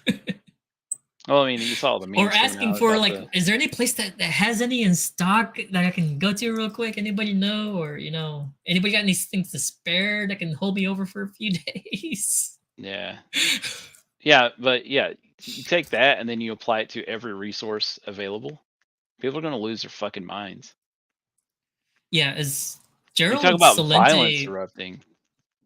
I don't know if he was quoting somebody, but Gerald Celente was someone who I had followed for a long time. He would say very often, he said, like, when people have nothing to lose, they lose it. As in, they kind of lose their minds. Oh yeah. And like, the last thing that you have to lose is, like, when you have no food, it kind of feels like you have nothing to lose. Dude. You might start cannibalizing in the city. Oof, I'd hate to think about that. This is one of the best. What do you call it? Shit. This is one of the better similes that I've seen for a meme. Are you looking for the word metaphor? Yeah, metaphor. There we go. I saw this earlier. It was so cute. Dude, puppy. It's true though. It is so true. They wave the shiny keys and dangle the keys. Inside as usual. Yeah. Look at this. And what do they get out of it? Not a fucking thing. Nothing. It's all an illusion. That's what the people. If you're on the left, you got to realize they're feeding you fake stuff, man. It's not You're just a useful idiot to them. They do not care about you. And yeah, I'm going to say that, but like, I'm not saying to just go turn Republican, because obviously the GOP doesn't give a shit about us either. All right. But your neighbor, if you got to know them, might give a shit about you. Oh, start you got to take speaking out care at, of each other. start speaking out at city council meetings, school board meetings, local party offices. And it's the same way here. Like, there's hundreds of people that are registered for the Republican Party, but maybe a handful show up to the meetings. And it's all the old assholes who have been there forever and don't want to change anything and don't care as long as everything status quo is good. They don't care about changing anything. And dude, you talk about idiots. Like, when the jab stuff was going around, they're like, "Yeah, it saved my life." Like, nah, probably No, it didn't. didn't. No, it More than didn't. likely, it caused you more damage than you know. Maybe you should fucking start eating a little bit better and stop drinking all the beer, get some exercise. You know, basic things that improve your health tremendously overall by having a little self control. Idiots think government's there to help, and it's not. Government's there to put down people who get in the way. That's all it is. That's right. Remember, it's a feature, not a bug. Okay. The system is designed that way. The government is an entity that makes the rules and enforces the rules, and then taxes you to pay themselves to do all of that. Where's their accountability? Like, their accountability is another government entity that they set up themselves. Exactly. We're going to investigate ourselves on this thing. Exactly. Ironically, we didn't find anything wrong. I mean, and so honestly, that's where I consider a flaw with the whole 3-branch system, is that they're still paid the same way, and the executive branch manages it all. Like, the IRS is under the Department of Treasury are under the executive branch, and the Supreme Court, their paychecks come from the Department of Treasury. Well, and this, like, when you want to have separate entities, they need to be separate entirely. It would help if the Supreme Court actually had any fucking power to do anything. They have absolutely zero enforcement. I mean, well, that was supposed to be by design. Does it make sense to give? Would it make better sense for the DOJ to be under the judicial branch? Do you think?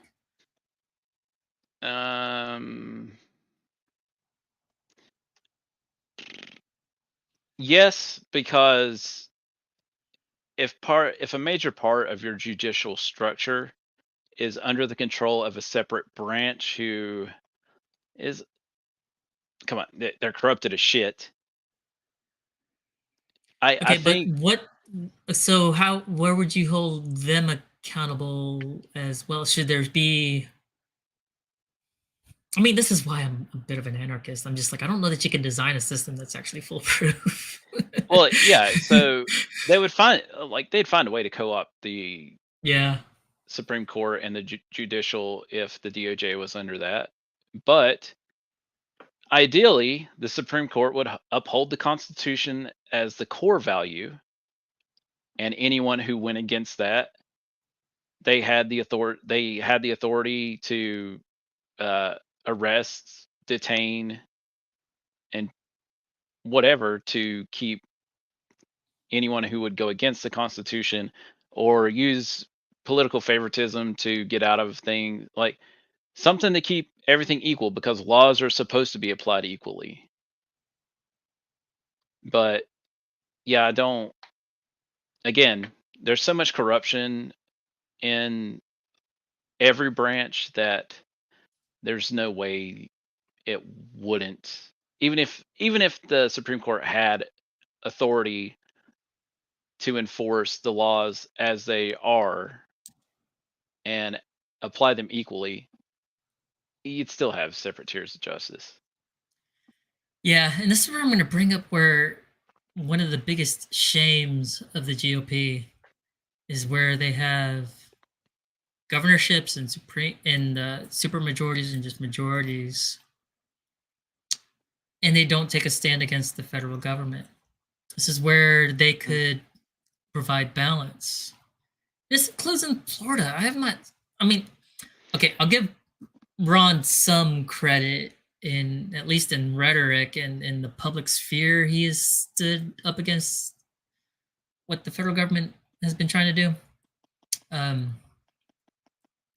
But it's been very limited. It's been primarily around it's primarily around whatever's in the social media sphere. So it's like not even in the news sphere. It's what are people talking about? But there's so much more than just the COVID mandates. Like I said before, the red flag laws. I've been talking about that for a long time. I think the I think a big problem is that I don't see Ron lasting much longer politically, because he's bucked against the system too much. And let's face it, the GOP and DNC are the gatekeepers, and if they don't want you to have a seat, you're not going to fucking have one. It's true. That's another thing that I think, like, I feel like Rumble, YouTube, places like that, they're the entertainment equivalent dream of what our political system should be. Mm-hmm. Should be small, independent. People like you, then they like you. You don't get special preferential treatment because you're going to suck some corporation's dick.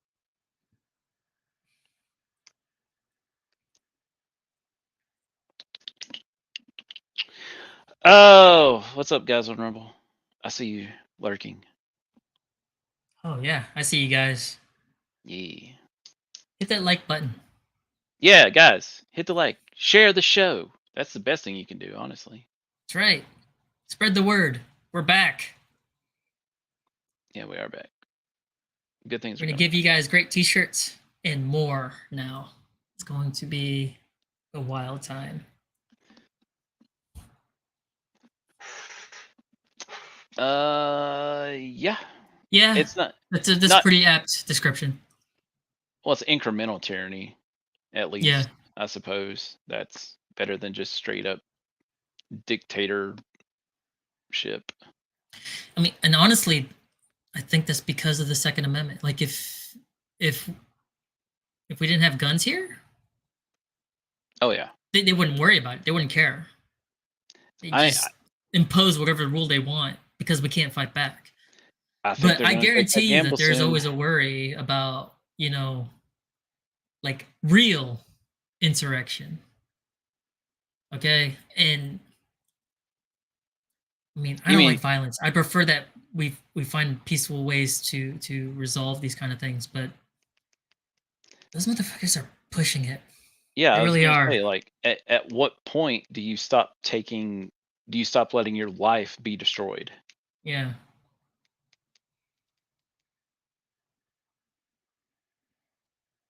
Yeah, I mean, that's why I think they're gonna take the gamble before long.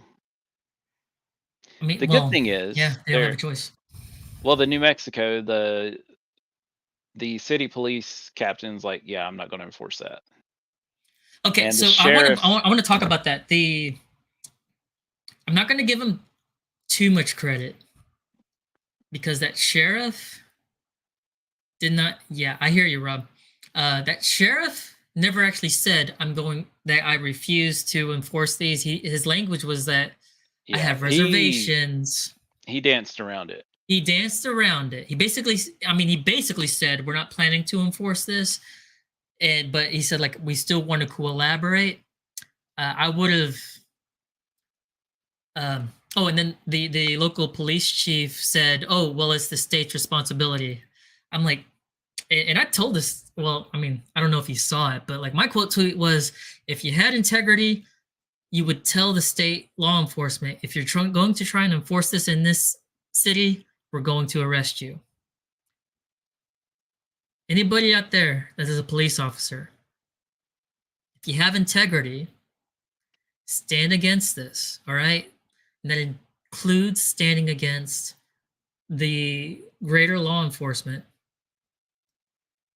Okay, and like I said earlier, like I would be entirely impressed with Ron if he ever just told the ATF to, just give him the boot and said, like, no, we'll just straight arrest you if you try to enforce your crap here.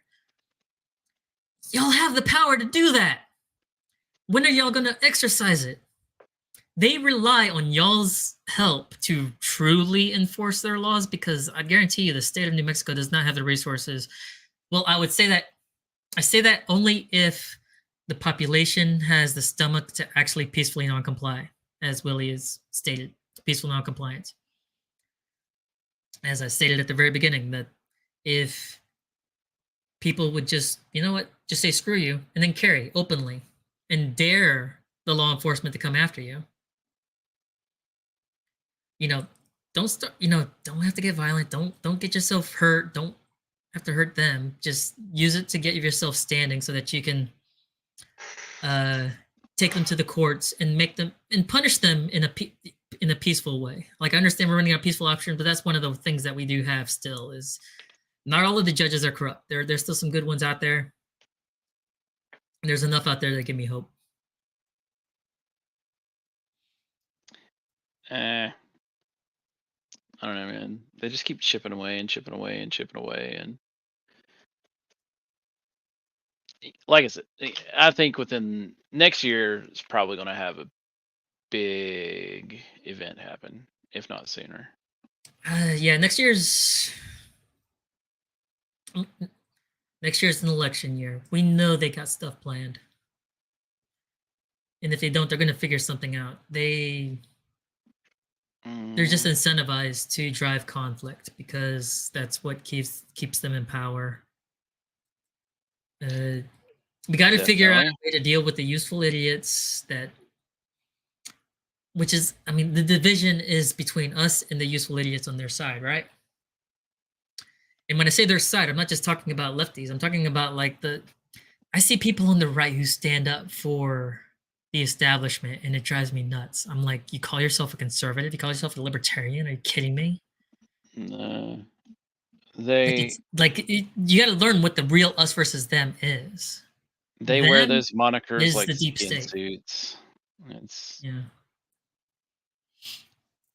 They don't care about what it actually means.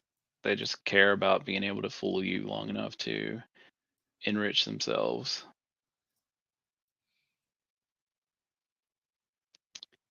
Yeah, local sheriffs are usually pretty good, and which I'm surprised that that sheriff was like, it raises questions, but we'll comply. While dude, what does she have on you that you gotta play nice with her? It's usually it's the other way around. Usually the city police chief is like, oh yeah, we're going to do that, and the sheriff is like, no. But exactly. In this case, it's actually the police chief who's like, no, we're not doing that. Make your state police do it if you want it that bad. Which I don't understand how that's not an insurrection itself or a coup. She's openly admitted that there's going to be legal challenges, and it's probably not 100% legal, but fuck the Constitution. Like, that's acknowledging that you're going against the Constitution and using your authority as the head of a state to enforce a law that violates the citizens' rights. Right. Well, because you have time. The judicial system takes time. So even if you get proven, this is what they've shown all throughout COVID. And at times even admitted, just saying, we know this is unconstitutional, but we're going to do this anyway. And what? Yeah, because until you get an injunction, you have free reign. It's like the government version of there's this meme out there. A fine just means legal at a cost. Yeah. And so unconstitutional just means legal with time. It's or legal with a time limit rather, because it takes time to push that through the courts and get somebody. Gosh, I would love to see one of those police chiefs, one of those sheriffs who are actually seemingly taking a stand for actual human rights. Arrest do something her radical. immediately. Yeah, like arrest her. There was a cop that sitting next to her in that press conference. Oh yeah, dude. Like, half of them were sitting there all yeah. like, "Oh God, I don't like this. I don't want to be here." But instead of doing something, they just shut the fuck up. Right. Or like at the city council meetings where parents are speaking up, they just kick the parents out instead of actually taking or a stand turn off their against the city mic, council. or yeah, have them thrown out or arrested or fined. Dude, I don't know, man. I think it's gonna get crazy next year, if not sooner, especially with all the Trump stuff going on. Because holy shit, like even the unreliable polls are not looking good for the Democrats. True, but we all know what that means. Well, we never had one that shows 20% support from the black community. Yeah, but they come on, man. 81 million votes. We all know what this means. It just means they're going to do the same thing but harder. It's like that meme with Steve Carell and the Office. Pam. It's just like, I'm going to love her harder now. It's just like, I'm going to fortify the election harder now. Somebody put that meme out there, please. I'll retweet it. Yeah, I mean, it's useless though until people wake up. And but again, even then, unless you can do something about city centers having a disproportionate amount of power, I don't think you're really going to get a great change that quickly. Because you say electorate college to a leftist and they're like, it should be abolished. We need to go popular vote. And they don't understand that we live in a fucking republic, not a democracy. Democracy would be like, true democracy would be like 5 times at a minimum worse. Like, tyranny of the majority, or no? That's just, you're just asking for it. Mm-hmm. Like, imagine if you didn't need a small margin in 6 states now to win by, but instead you just need 1 vote nationwide. Mm-hmm. You'll never be able to catch that fraud. Yep. Black pills going down my throat. Rob, I think it's gonna be like some like 200 million like between the two of them next year, and it's gonna be like some unreal like number. And I think Trump's gonna get 90 million. Right, and then like somehow like Biden or perhaps Kamala, because something happens. Hey, it's gonna have like 105 million. If he can do 110% turnout, he can easily do 125. He should imagine if he got out of the basement, dude. People be double voting all day. Double voting, man, that's small talk. Be people voting like 7, 8, 9 times a day. It looked like the rapture of people getting up to vote. People crawling out of their graves. Have you seen 2,000 Mules? Denisha Souza's? No, not yet. Should do a little watch party of that at some point. Yeah. Because, well, granted, they weren't necessarily their own votes, but like the same people visited probably 6 or 7. I mean, the filter that they used, I want to say it was a minimum of 5, but we'll have to watch the film again to see. Like, they didn't even include people who visited only 2 or 3 drop boxes. They put a filter in it to make sure it's like, oh, this is, if it's 5 or more, it's definitely a person visiting the same or visiting multiple drop boxes. Yeah. And they make a pretty compelling case. I mean, is it airtight? No, not 100%, but it takes an unreasonable mind to not draw the conclusions that the rest of us have. I mean, you gotta be careful. Like, everybody's saying Obama's gay, but look, he only smoked crack with Bill Ayers and talked about sucking dudes off and having sex with them and fantasizing about it. And it looks like his significant other might have a dingling swinging around once in a while. He's totally straight though. Okay, we can't make illogical jumps like that. And Willie, I think that'll be their last move before they assassinate Trump. But even then, I don't think that'll work. I think too many people will say, "Fuck you, no, we're not dealing with this anymore."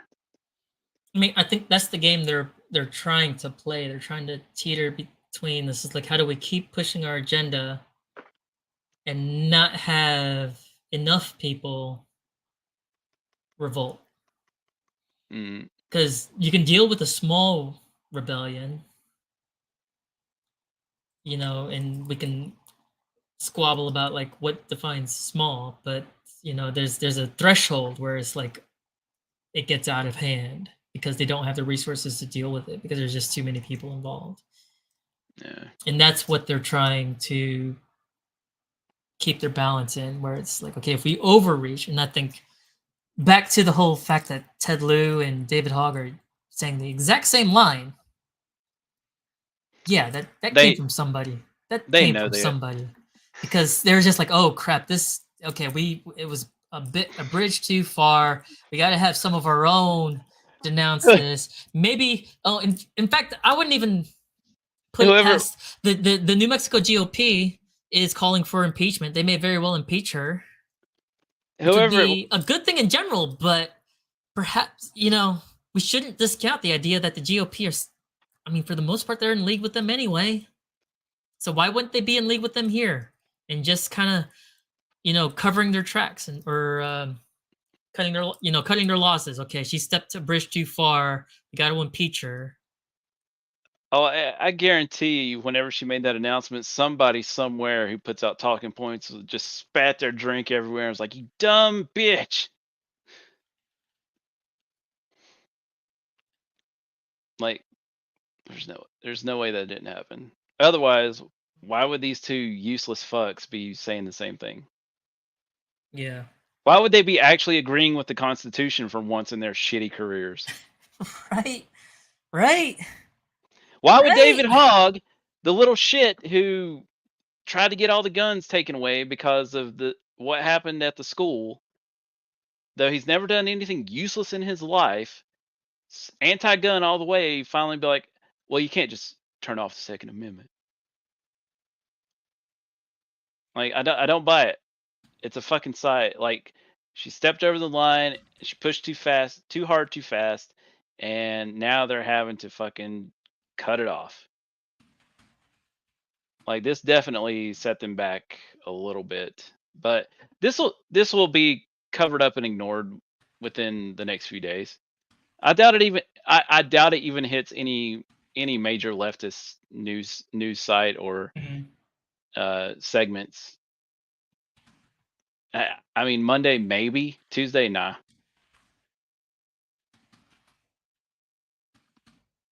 Like, the only option they have if they want to cover it is to make her a hero, and that is not going to work.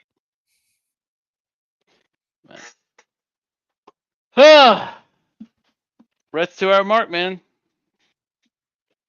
It's been a good day. It's been a good week.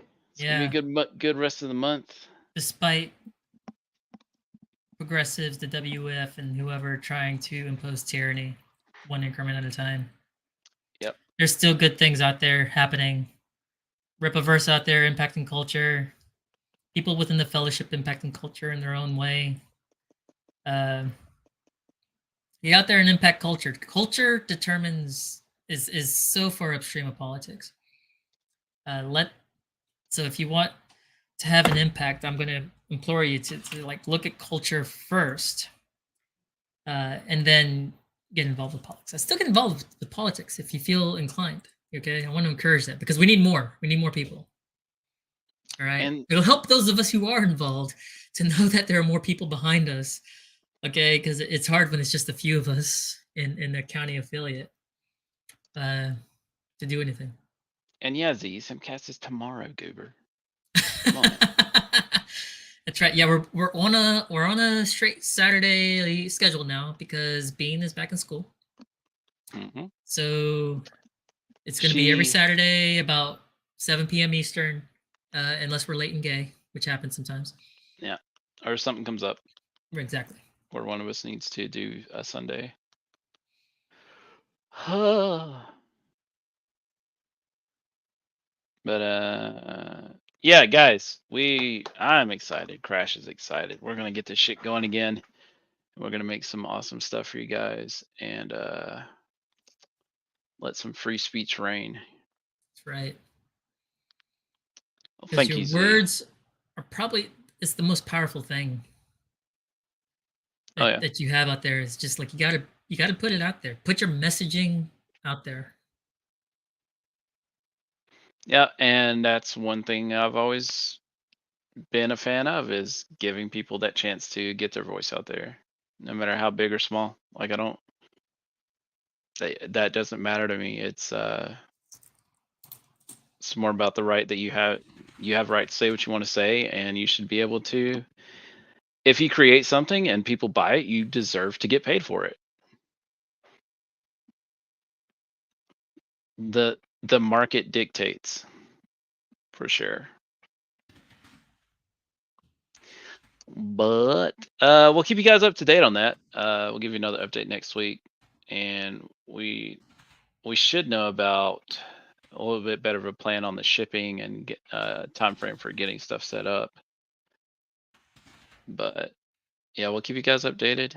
I'm going to work on the art for the shirts, and then once we get that, I'll go ahead and throw up the campaign, and then we'll just set the end date for the relaunch campaign at whatever day Crash can come up, and we can start actually printing.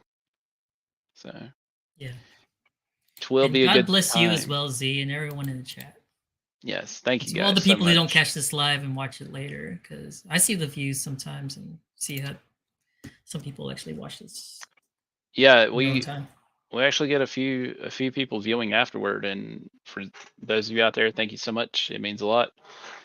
And we're gonna keep pushing, keep doing it, and trying to make better things for you guys, ourselves, and our families, and the movement.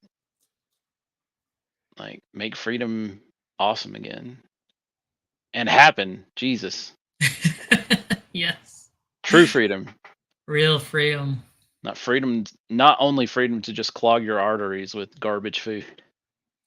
You shall know the truth, and the truth shall set you free. But if you can't get the truth out there, how can people be set free? That's why we are here. It's to spread truth to people. Yeah, and I've got some deep philosophy too, guys. You either make dick cheese or vagina slime, and neither can make the other unless you have the clap. Are you speaking from experience, sir?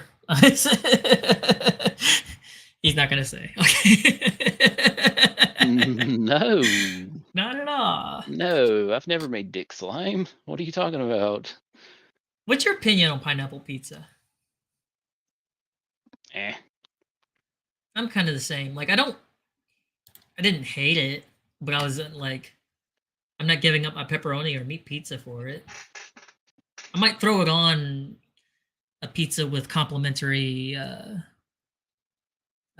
other toppings. I think it can go well with like ham and peppers, perhaps. But yeah, I mean, the one topping I miss the most is green olives.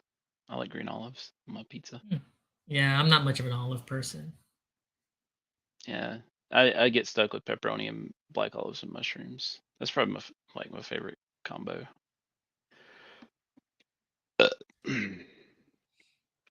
Come on, Willie. Respect your opinion, Willie. There's nothing like a loaf of bread whenever you're going down to pleasure that special woman. Give you something to chew on. Yeah. Okay. Yeah. Whatever. I'm a heathen. I admit it. That's the first step. Yeah, I gotta find that next step. That's the only problem I've had over the past 30 years. I mean, this is what I like to say is like I'm the kind of Christian that knows I need Jesus. All right. Like that's why I get so tired of these self-righteous Christians. It's like if you don't know that you need Jesus, there's a problem.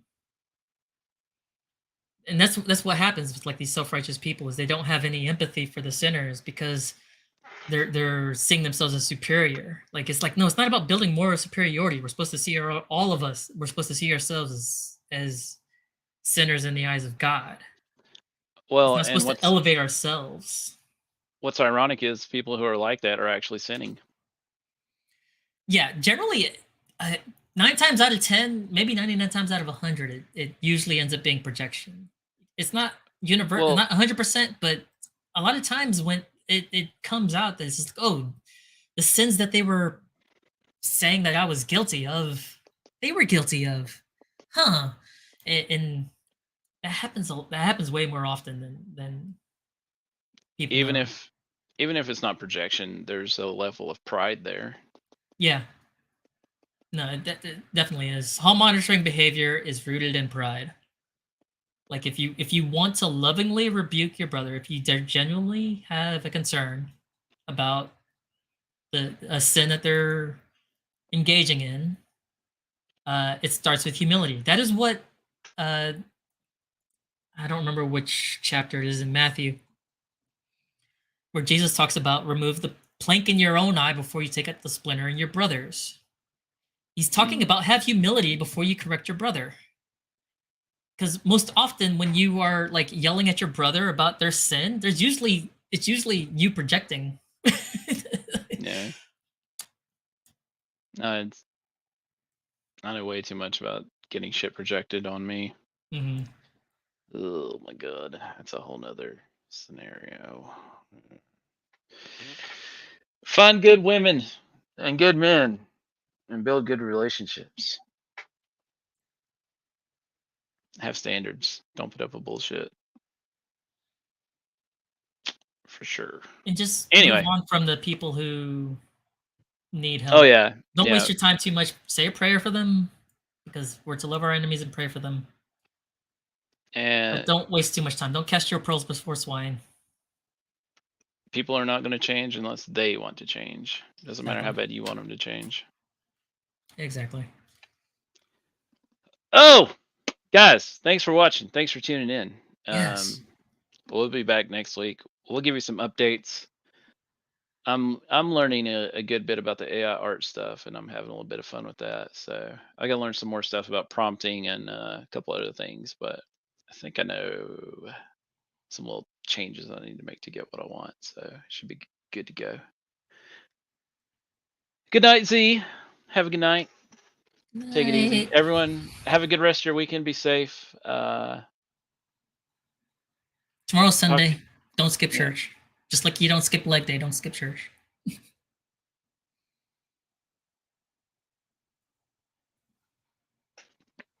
I wasn't trying to cut you up, yeah. All right, guys. Crash, tell them where they can find you, man. Crash Mondo JR, where it's relevant. Twitter. Just Twitter. I'm gonna stop putting out Kick until I actually stream out there. Did you test? I thought you were gonna try and test it this week. I tried to. I got to figure out how to live stream that and if it can even be incorporated in the StreamYard. Okay. Yeah. I mean, I feel like we get it going once and then it'll be a regular thing. So we just need to make it happen once. It's just gonna be. Either way, I know it's gonna be like a Rumble where you have to reset the RMTP each time. But I don't know. There's something funky going on with the live stream because I tried doing the live stream, got the stream key and everything set up, and when I plugged it into StreamYard, it wouldn't connect. So I might have to look up something on that.